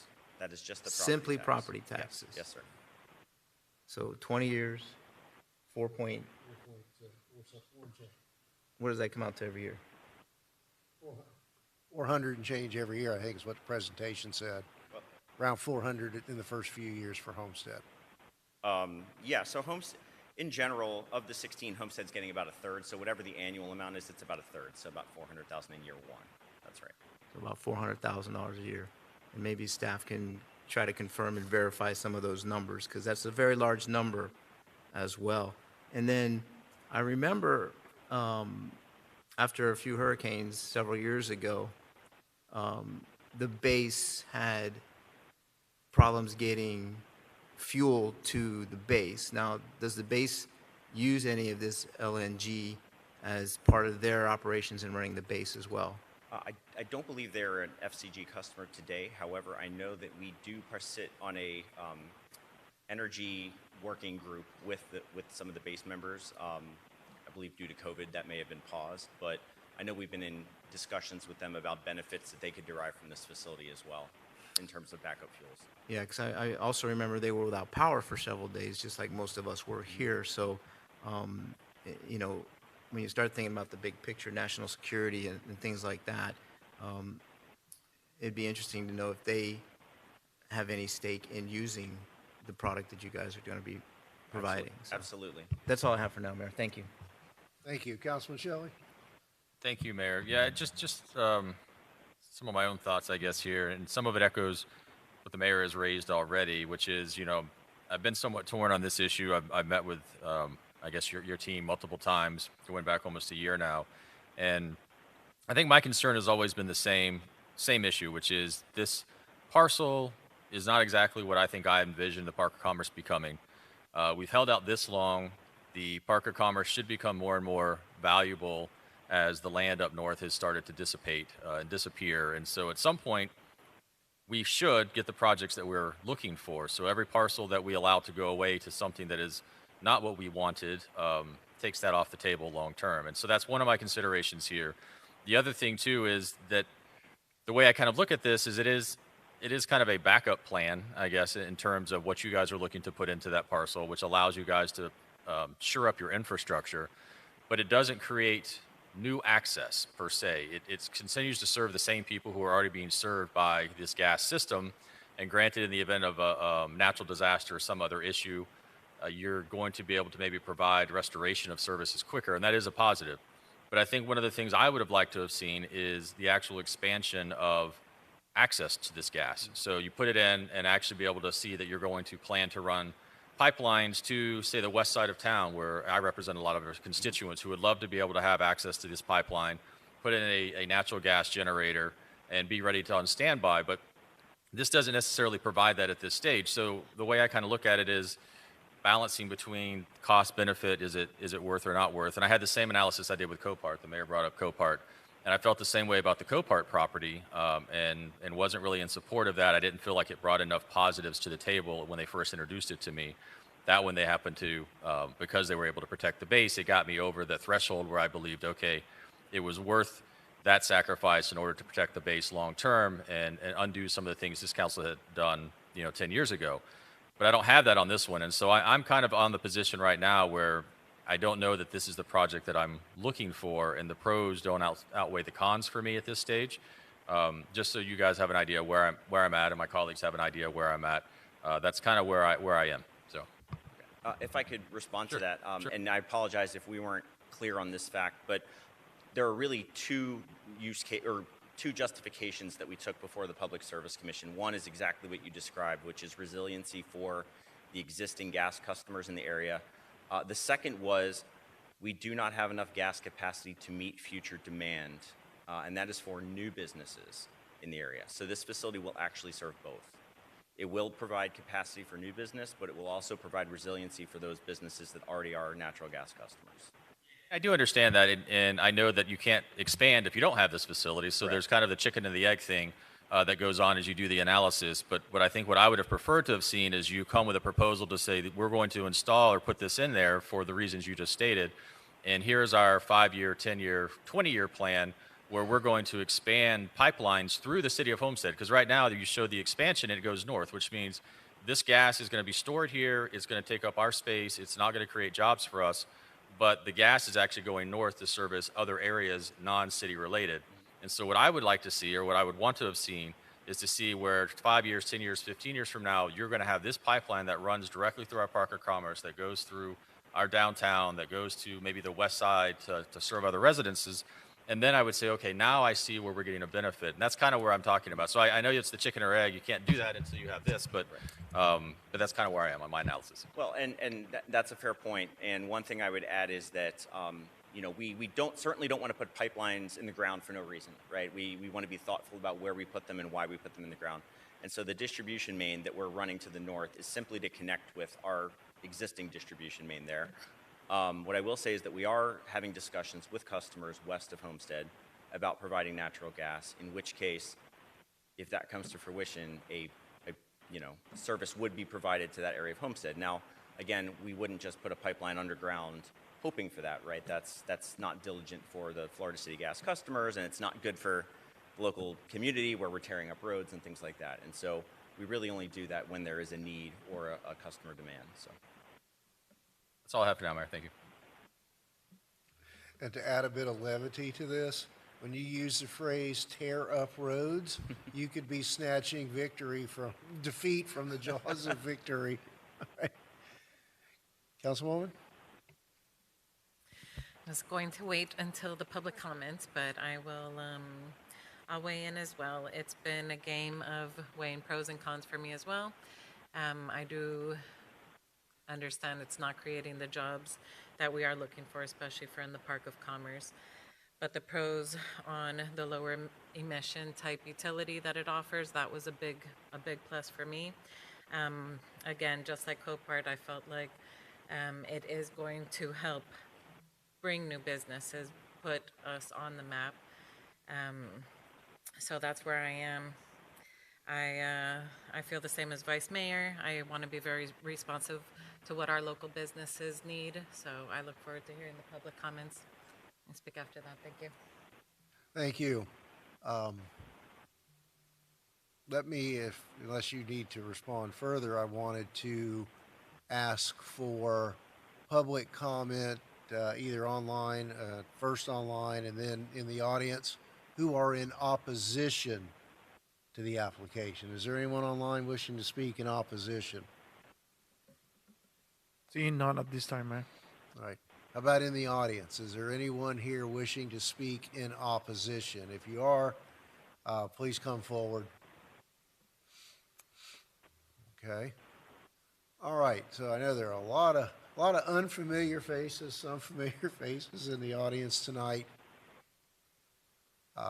Give us an idea of if you are a local business owner or resident and support this application? Just give us a show of hands. Okay, all right. Thank you. All right. Just trying to get an idea of, the paid professionals versus the locals on the ground. But to the extent anyone else in the audience would wish to come forward and speak in favor of this item, please come forward. Mr. Burke, come on down.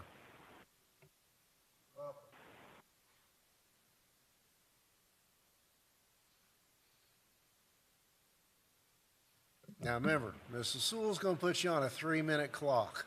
3 minute, okay. I had 2, but that's fine.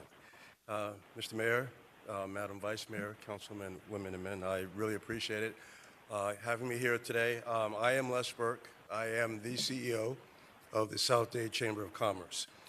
In full disclosure, one of the representatives from Florida Light, Power and Light sits on my board. But that's actually part of the reason that I'm here, because what we're looking at is people that are community-minded. Now, I've heard quite a few things here this evening that I was very interested in, but let me kind of start at the beginning. I dig into what it will take to bring businesses here. I dig into what successful businesses here look like. That's my job. What I also look at is this something that's going to be community-minded? Are the people that work here community-minded? What we kind of see most of the time is that small businesses are what we want to attract, but what if we have a large business that acts like a small business?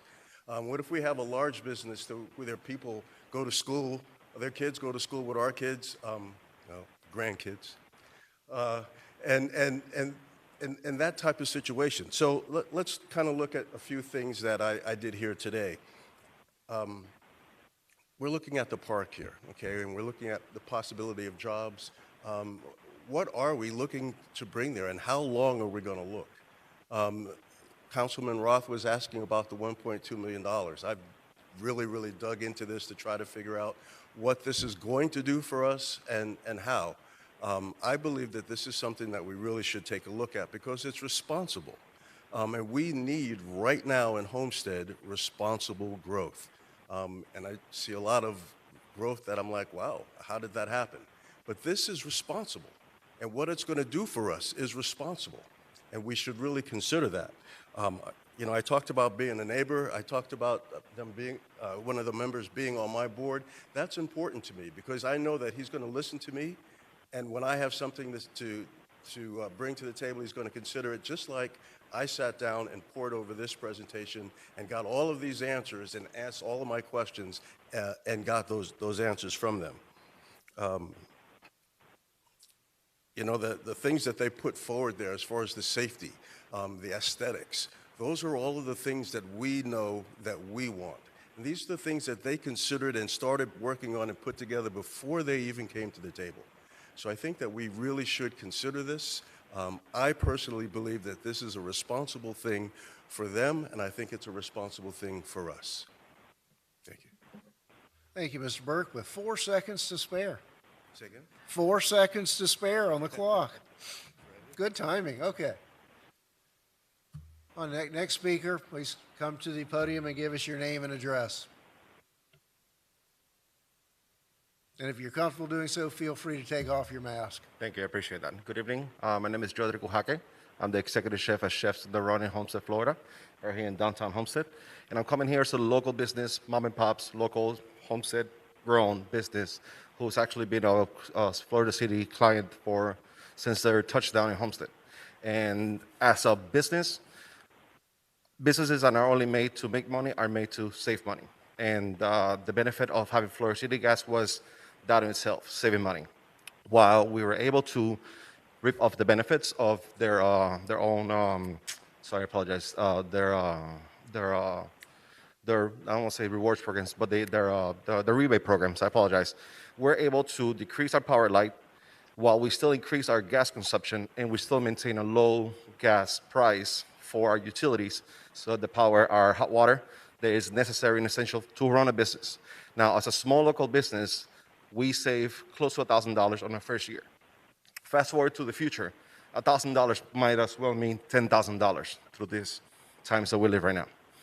The fact is that I understand that this facility does not create jobs in that aspect, but it does create the opportunity, not only to local business, but local residents to save money. Cost of meat is gone 2 times high. Chicken's going high. We need to be able to save money. So before your next cheeseburger might cost $15, $16 to $20, or your dish goes up, is because we, the businesses, are not having an opportunity to save money in the areas. And this program, the natural gas has saved us money. That's just the bottom line when it comes to that. So thank you for your time. Thank you, and thank you for sharing that perspective as a real, on-the-ground small business owner in Homestead. Thank you so much. I appreciate that. To deny this will be denying the residents of Homestead and businesses an opportunity to save money and put money back on their pockets. Not only we all lived through Irma and the other natural disasters, and we did not have the opportunity to bounce back or just to get hot water or hot food. You know, we spent our time cooking for those city employees for those 2 weeks of Irma, and then we had an opportunity to revenue again and open our business. So this is crucial for our economical growth, and not only for that, because we need to save money, and this is a way to save money pre-COVID or post-COVID. Thank you. Yeah, thank you. Good night. Next, please.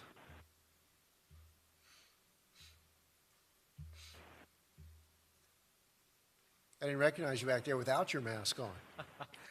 Welcome. Good evening, everyone. Mayor Lisner and the council. My name is Ken Spell at 7541 Southwest 175th Street, Palmetto Bay. I have the opportunity to work at Homestead Hospital, and just wanted to share on behalf of the organization the importance of natural gas. For our organization, it's critical for us to be able to provide our food preparation for our patients and our staff, as well as much needed steam to provide hot water through the organization, as well as that steam provides our ability to sterilize our equipment for our surgical cases. Just on behalf of my recommendation is that we need an ample supply of natural gas on a go-forward basis as Homestead and the community continues to grow. So I'm supportive of the expansion. Thank you, Mr. Spell. Appreciate your coming tonight. Anyone else?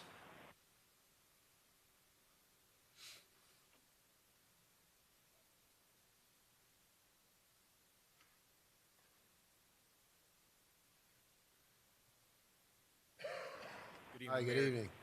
Andy Salcinas with Trillium CNG. Behalf of my organization, we'd like to obviously purport support for this program and the opportunity that Florida City Gas has presented in front of you guys, being that we are in the industry and in the same space. We obviously provide energy and fueling capacity to Miami-Dade Transit as an energy provider for fueling, and obviously compressed natural gas and liquid natural gas and the things of the likes are in our portfolio. So being that this is an LNG progress, you know, and in that movement towards storing and providing redundancy to the infrastructure that's in place is crucial. So, you know, we feel like this is a great program and something that would benefit tremendously, not only for the city of Homestead, but, you know, South Dade as a whole. So we appreciate it and the consideration of it. Appreciate it. Thank you. Thank you. Anyone else? Anyone else wish to speak on this public hearing? None appearing. I will close the public hearing and ask for a motion of approval on first reading for this item. Moved by Councilman Roth, second by Councilwoman Bailey. Is there anything further from council? Roll call vote, Madam Clerk. Mr. Roth. Councilman Roth, sorry. One small thing. I'm always trying to think the future. Maybe you can come back up and answer a question, or maybe I can task you with a project. The claim is, if we build it, they'll come, basically. Can you bring us next month some examples around the country where they built a facility like this that was similar to our situation, if you can find one, that after a facility went in, other businesses followed suit? Sure. Yeah, I can absolutely look into that and come back to you with whatever information we can find. Absolutely. Because it really is if you build it, they'll come kind of a scenario that, you know, we're hearing. So whether it be today, next month, next year, 5, 10, 15 years from now, you've shown us projections of the potential. But if you could bring back some live examples, I think that would be helpful to anyone who may be hesitant. Sure. Yeah, and as I mentioned earlier as well, we would be happy to partner with you to help bring them here, right? Not just sit and wait for them to come, but do what we can to go out and find opportunities and bring them to you as well. Fair enough. Thank you. Thank you. Appreciate that. Councilor, one thing I thought of, I intended to mention, and not that it's going to change anything, I just want to throw that out there. Don't start counting that new tax money yet, because if they don't finish it until 23, it'll be the first of 25 before we see that increase. Now, like I did with Copart, if you're going to close on the property, I would really like it for you to close this year, so at least the higher land value goes on the tax rolls for the end of next year. Okay, so we have a motion and a second for approval. We need a roll call vote. Councilwoman Bailey? Yes. Councilman Shelley? No. Councilman Roth? Yes. Councilwoman Avila? Yes. Vice Mayor Faircloth Staggers? Yes for first reading. Mayor Losner? Yes to move it forward on first reading. Motion carries. Thank you all. I guess we shall see you again next month. Second reading. All right. My notes for tonight indicate that we now need to jump to tab 18. 16, 16 first? and then 18, and then Okay, 14. 16, 18, and then back to 14. Yes, sir. All right, so I stand corrected. We'll go to 16. Is that you, Mr. Pearl? Yes, Mr. Mayor. Excuse me. Tab 16 is a resolution of the City Council of the City of Homestead, Florida, authorizing the issuance of a note in an amount not to exceed $8.7 million to secure a loan from the Florida Municipal Power Agency for the purpose of financing the cost of a new electric utility substation, a portion of the cost of replacing existing overhead electrical facilities with underground facilities, and refinancing the city's electric utility revenue bond series 2019, providing for security of the note, approving and authorizing the execution, delivery of a loan agreement, a note, and such other documents as may be necessary in connection with the loan, providing for severability, providing for a repealer, and providing for an effective date. Thank you. Madam Manager? Thank you, Mayor. On July 29, 2019, the city issued its tax-exempt $2,400,000 City of Homestead, Florida Electric Utility Revenue Bond Series 2019 for the purpose of paying the cost of acquisition of land and expansion of an electric utility substation. At this time, additional funds are needed to pay the cost of a new electric utility substation to be known as the Donny Avocado Substation. The approximate cost is $5 million, and to provide a portion of the cost of undergrounding electric utility lines for approximately $1.3 million. Staff is recommending to refinance the Series 2019 bond, approximately $2.4 million, and to finance the cost of the project by entering into a tax-exempt loan through the Florida Municipal Power Agency's pooled loan program. The interest rate will be a fixed 2.06% for a 10-year term and a maturity date of June 30th, 2031. The estimated debt service based on a 20-year amortization is approximately $533,000 annually, with a balloon payment of approximately $5 million to be refinanced or paid on June 30th, 2031. Staff recommends that Mayor and Council approve the attached resolution authorizing the issuance of a note in an amount not to exceed $8,700,000 to secure a loan from the FMPA for the purpose of financing a new substation, a portion of the cost to underground utility lines, and to refinance the Series 2019 bond. Thank you, Madam Manager. Any initial questions or comments from council? Really? A little bit related, but someone asked me the question today when I was giving a presentation on just some high points as to what was on the agenda. And it had to do with the impact, potential impact to customers when lines went underground as to whether or not we were building in, running it from the power line to the house, to the structure, or would that be something that we typically see similar as we typically see with a sewer system, where from the street to the meter in this case would be the burden of the property owner? And I thought that was a really good question. And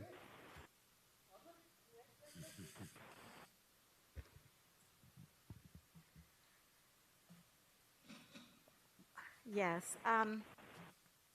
What we're looking at with the undergrounding is undergrounding the main circuits. And so that would not include the services to the customers. We would keep the branch circuits overhead, if they're currently overhead, and the customers wouldn't need to do anything at that point. very good, thank you. And you know, that was my off-the-cuff guess, that at least the first phasing of undergrounding would be those main transmission lines that, yeah, the neighborhood and general commercial lines are branched off of. But that, you know, again, my my hope is that someday we can have everything underground, and that's something we're going to have to consider. But thank you. All right. Do we have anyone online or in the audience wishing to speak on this matter?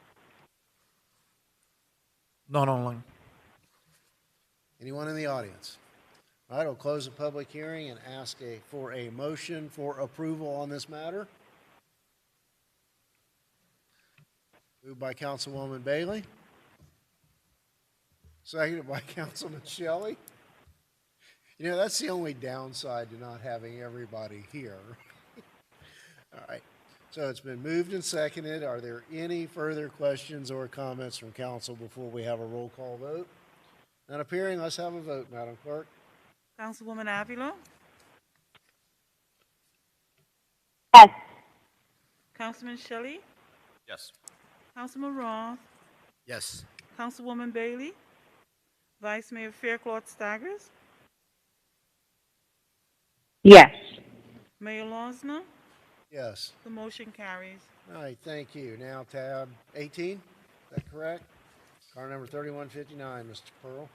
Yes, Mr. Mayor. Tab 18 is a resolution of the City Council of the City of Homestead, Florida, authorizing the issuance of a capital improvement refunding note in amount not to exceed $8,090,000 for the purpose of refinancing a portion of the cost of construction of New City Hall, awarding the note to Regions Capital Advantage, Inc. to provide the refinancing, approving the proposal, and authorizing the execution and delivery of a loan agreement with the bank, providing for the adoption of representations, providing for severability, providing for a repealer, and providing for an effective date. Thank you, Madam Manager. Thank you, Mayor. On July 8th, 2014, the City Council adopted Resolution Number R 2014-0657, authorizing a promissory note in the principal amount of not to exceed $10 million, the Series 2014 note, for the purpose of financing a portion of the cost of construction of the new City Hall. On July 10th, 2014, the city entered into a line of credit agreement with Capital Bank as evidenced by the Series 2014 note, which funds were used to finance the project. The Series 2014 note has an interest rate of 2.55%. Pursuant to the Series 2014 note, a balloon payment is due in August 2021 in the amount of approximately $8,030,000. Staff is recommending to refinance the balloon payment through the issuance of a refunding note. On June 10th, 2021, the Finance Director and the City's Financial Advisor, RBC Capital Markets, reviewed 6 bank proposals submitted in response to a May 21st, 2021 request for proposals for an $8.09 million refunding note. The RFP was distributed to approximately 40 banks and lending institutions.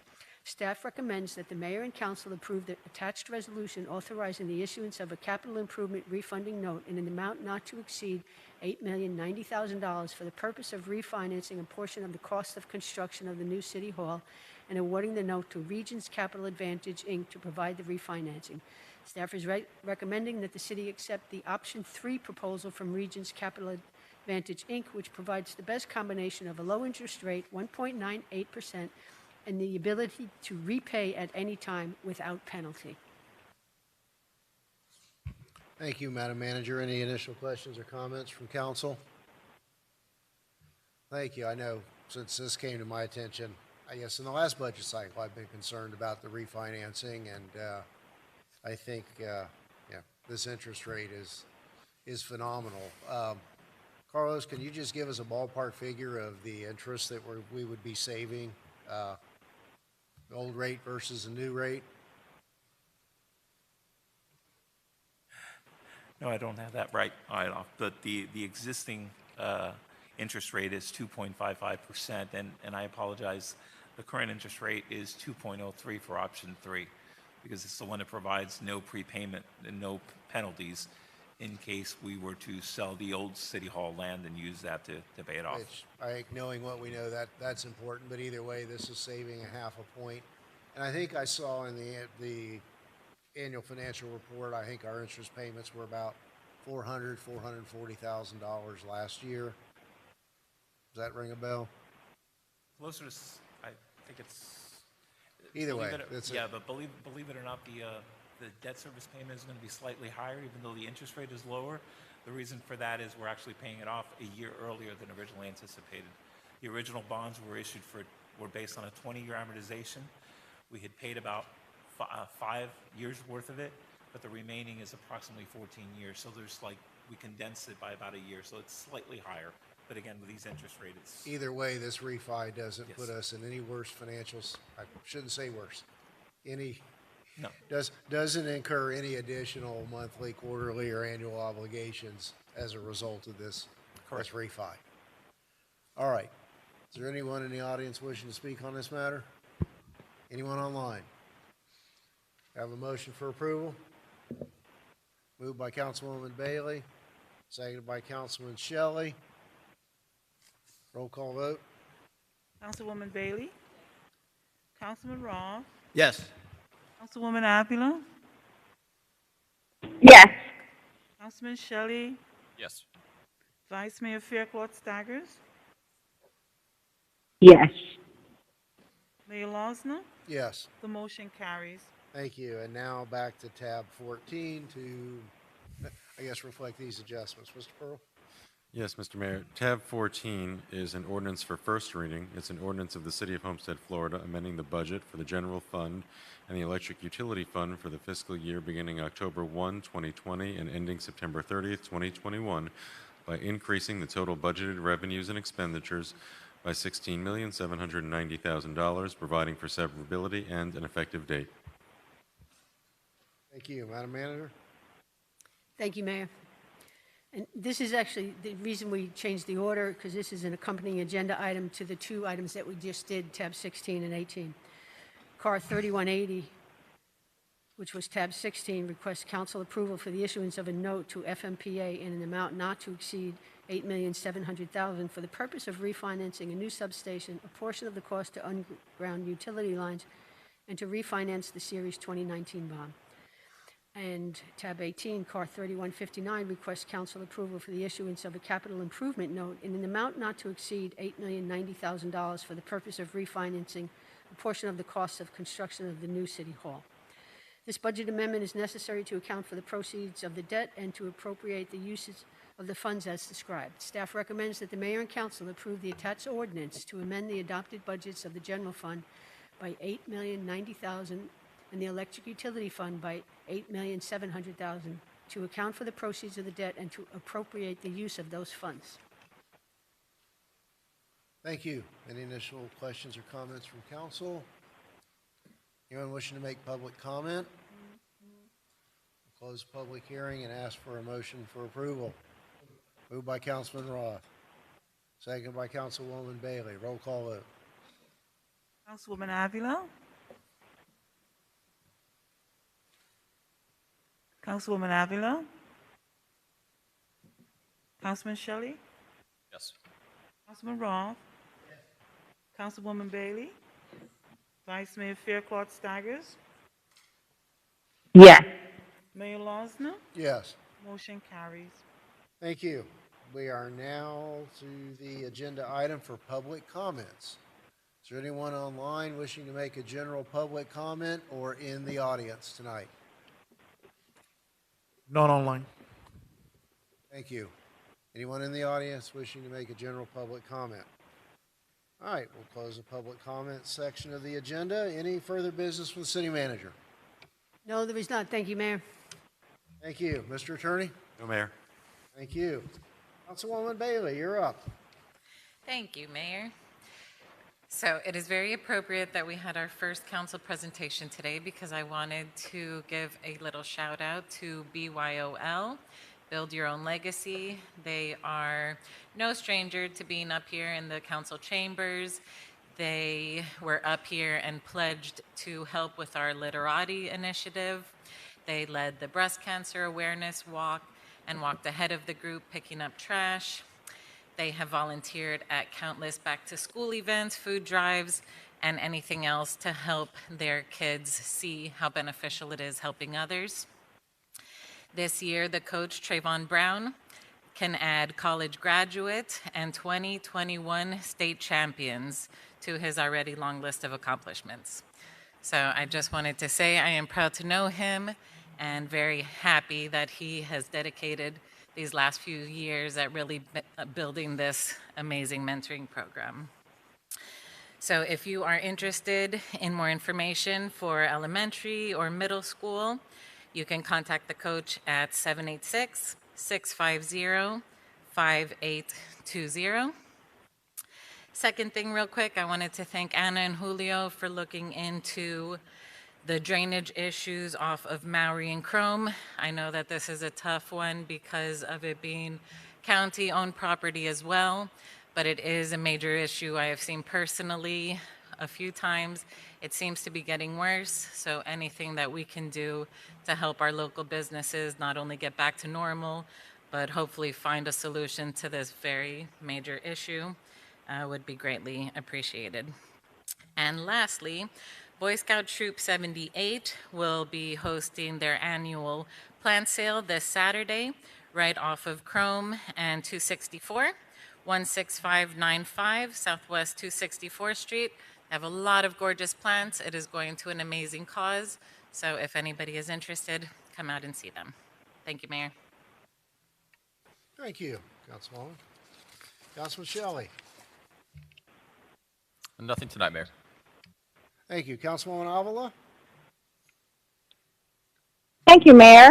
I wanted to give a lot of thanks to our Councilwoman Bailey and Senator Ana Maria Rodriguez, Commissioner Danielle Cohen-Higgins, State Representative Chambliss, our Women's Club of Homestead South State, and just all the different organizations, our SWAC committee, Kiwanis of Homestead, for coming together over the COVID experience to bring food on a weekly food distribution to families in Homestead and South State. And we, with help with Jennifer Bailey, we were able to put together a volunteer appreciation dinner a few Fridays ago, and it was very nice to give them recognition for coming out, and also student volunteers as well who got community service hours. We were able to recognize them and give them a little token of thank you for that. And we want them to know that when the city needs them, that they're going to get taken care of when they do come out and work hard for their community. So thank you so much for that. I also want to give a big thank you to my colleagues for supporting the Dolphin Days Kiwanis Fishing Tournament.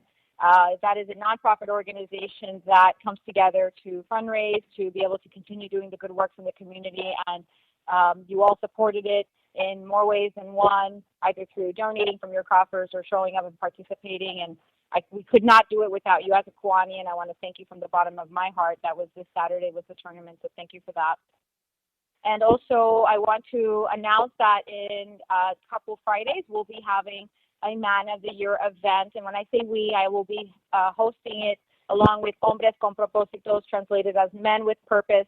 We'll be hosting just a luncheon to give a platform to congratulate and recognize the men, the strong leaders and role models, male role models in our community that lead our organizations forward. And we've reached out to over 20 nonprofit organizations to nominate someone. And those nominees will be our guest of honors for that luncheon, and they will be recognized. And we hope that council will take a moment to come out for that afternoon as well to join us. I'm very honored to partner with them. And and recognize these fine young men of our community. And then looking forward to July, the community car show for District 5 is coming back to the DQ parking lot, and we look forward to hosting our community car enthusiasts. And we would like for you to come on out. It'll be towards the end of July, and we wish you all a very happy and healthy and safe 4th of July weekend coming up as well. So thank you all. Thank you, Councilwoman. Councilman Roth. Thank you, Mayor.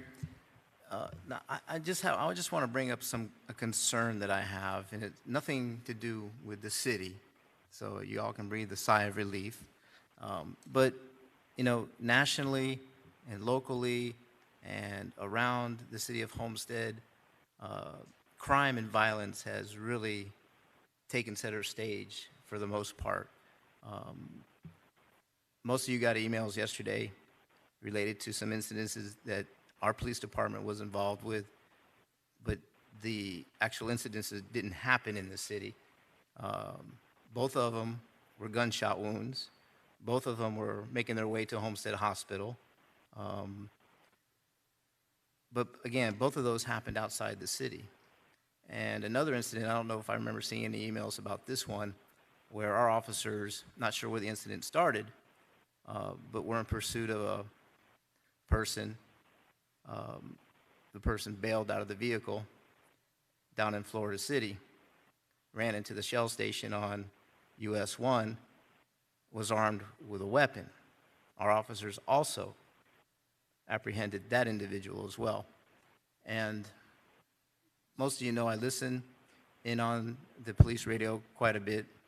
Not a city-issued radio, it's one I buy myself. I've been doing it for 30 years. I'm just a fan of law enforcement, and you all know that too. I just wanted to give a shout out to our guys, our police officers, our men and our women that do everything that they possibly can to try to keep our citizens safe. Even though all this craziness is happening outside of the city, occasionally it happens inside the city, but those two incidences really hit home to me yesterday. It was like both of these situations our officers had to respond to. The one at 288th and 137, which happened outside the city, they were trying to get the victim to the hospital. Their car broke down or stalled or whatever, and we assisted with Metro-Dade in that situation.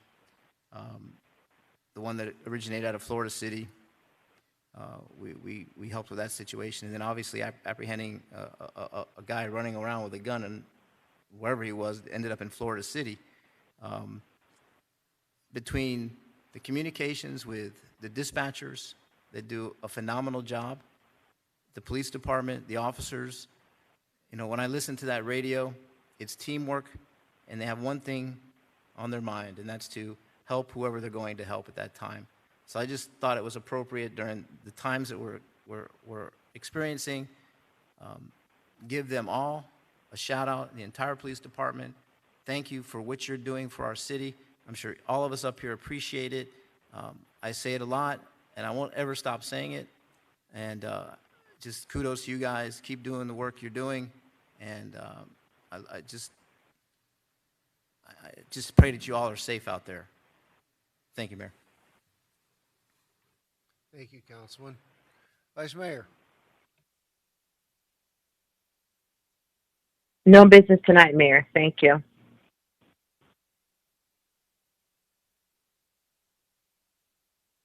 Special Master for the City of Homestead. Are there any objections? Okay.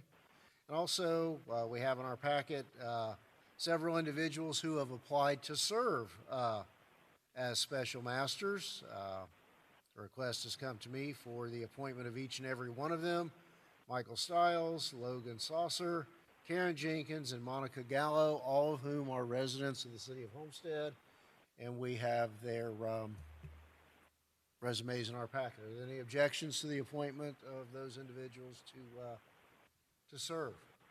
And let's hope we can keep them busy in the future.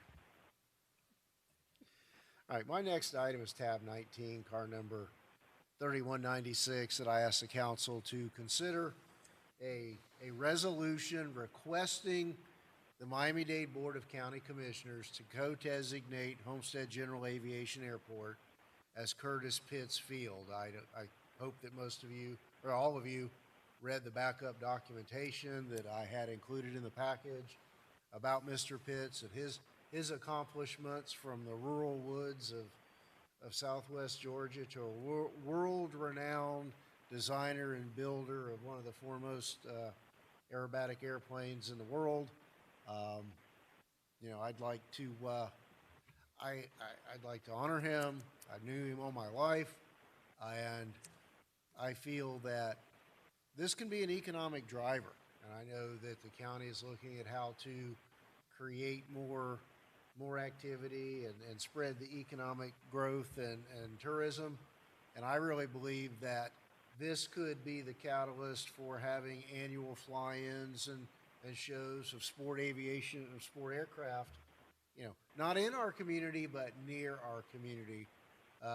Homestead was synonymous with the Pitt Special, and I believe that those in the aviation community that are crazy enough to fly a Pitt Special will fly from all over the country all the way here to the end of the peninsula to share stories and show off their airplanes and create economic benefit for our community. So at this point, this is simply requesting the Miami-Dade Board of County Commissioners to take that action. So I would appreciate a motion of support on this item. Councilwoman.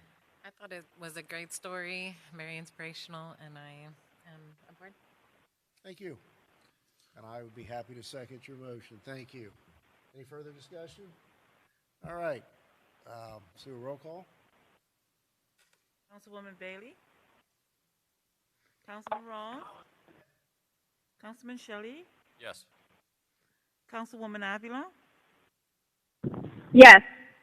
Vice Mayor Faircloth Staggers?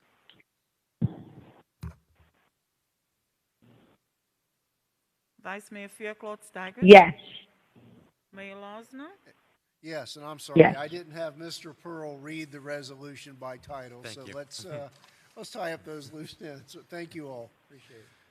Tab 19 was a resolution of the City Council of the City of Homestead, Florida, requesting the co-designation of Homestead General Aviation Airport as Curtis Pitts Field, providing for implementation and providing for an effective date. All right. Thank you all, and we'll need to get that to our two county commissioners and the chairman, as well as the chairman of the Airport and Ports Committee. I think it's Commissioner Hardiman, and I believe Cohen Higgins is the vice chair of the Aviation and Transportation Committee. I'm sure it will have to originate there. All right, next item is tab 20, and we've been requested to issue our resolution in support of a pending county resolution. As I understand it, this would ensure that our resolutions addressing issues to come before the commission would be included in their packets and as part of the record. So, Mr. Pearl, if you want to read that by title. Yes, Mr. Mayor, this is a resolution of the City Council of the City of Homestead, Florida, expressing support for the proposed ordinance amending sections of the Code of Miami-Dade County as reflected in County Agenda Item 4E, which would positively impact the City of Homestead, Florida, providing for implementation and providing for an effective date. Thank you. Questions, comments? Councilman Roth. Yeah, just one. I thought that they were going to actually not, I mean, they'll include them in the minutes, but they were going to personally hand them to each of the commissioners and not be a part of a big packet like we have here, so they can see the importance of what the cities were trying to do. Is that the case? Yes, that's my understanding as well, that, for example, my understanding is if what the mayor suggested for our resolution for the renaming, that would be handed to them individually. And they had first reading, and there's going to be a second reading. I think it's in July, if I'm not mistaken. Correct. And it requires that at least 24 hours prior to the start of the county commission meeting, that the resolutions of support would be distributed to each county commissioner and the county mayor. It does provide that it can be by email as well. But Matt, would that include the resolution in support, for example, the one we're doing now, Yes. that in particular would be handed to each one, but would it include a resolution we're trying to bring to them, as the mayor suggested?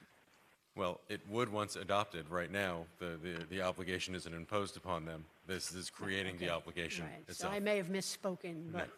But, yeah, this is creating that affirmative obligation for the distribution to the individual commissioners. Well, that creates a burden on us, or No. it's within It's their within, system. yes, within the county system. Very good. Good little piece of reform there at the county. Is that a motion? Yeah. I'll second it. Moved by Councilman Ross, seconded by myself. Roll call. Ross? Councilwoman Avila?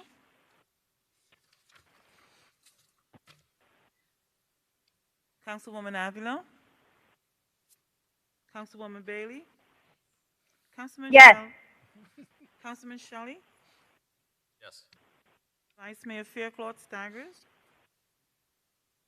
Yes. Mayor Losner? Yes. The motion carries. Thank you. Did we miss anything? Is there anything further, my council colleagues? Just one thing, can I, Yes, if I may, Councilman. Mayor? Thank you, Mayor. Any chance we can explore moving these, removing them? We can absolutely explore that. Thank Yes, you. And if it's. I second the motion. Okay, we can absolutely do that, and hopefully have it taken care of before our next meeting here. Great, thank you. Amen to that. Thank you. All right, if there's nothing further, then I will entertain a motion for adjournment.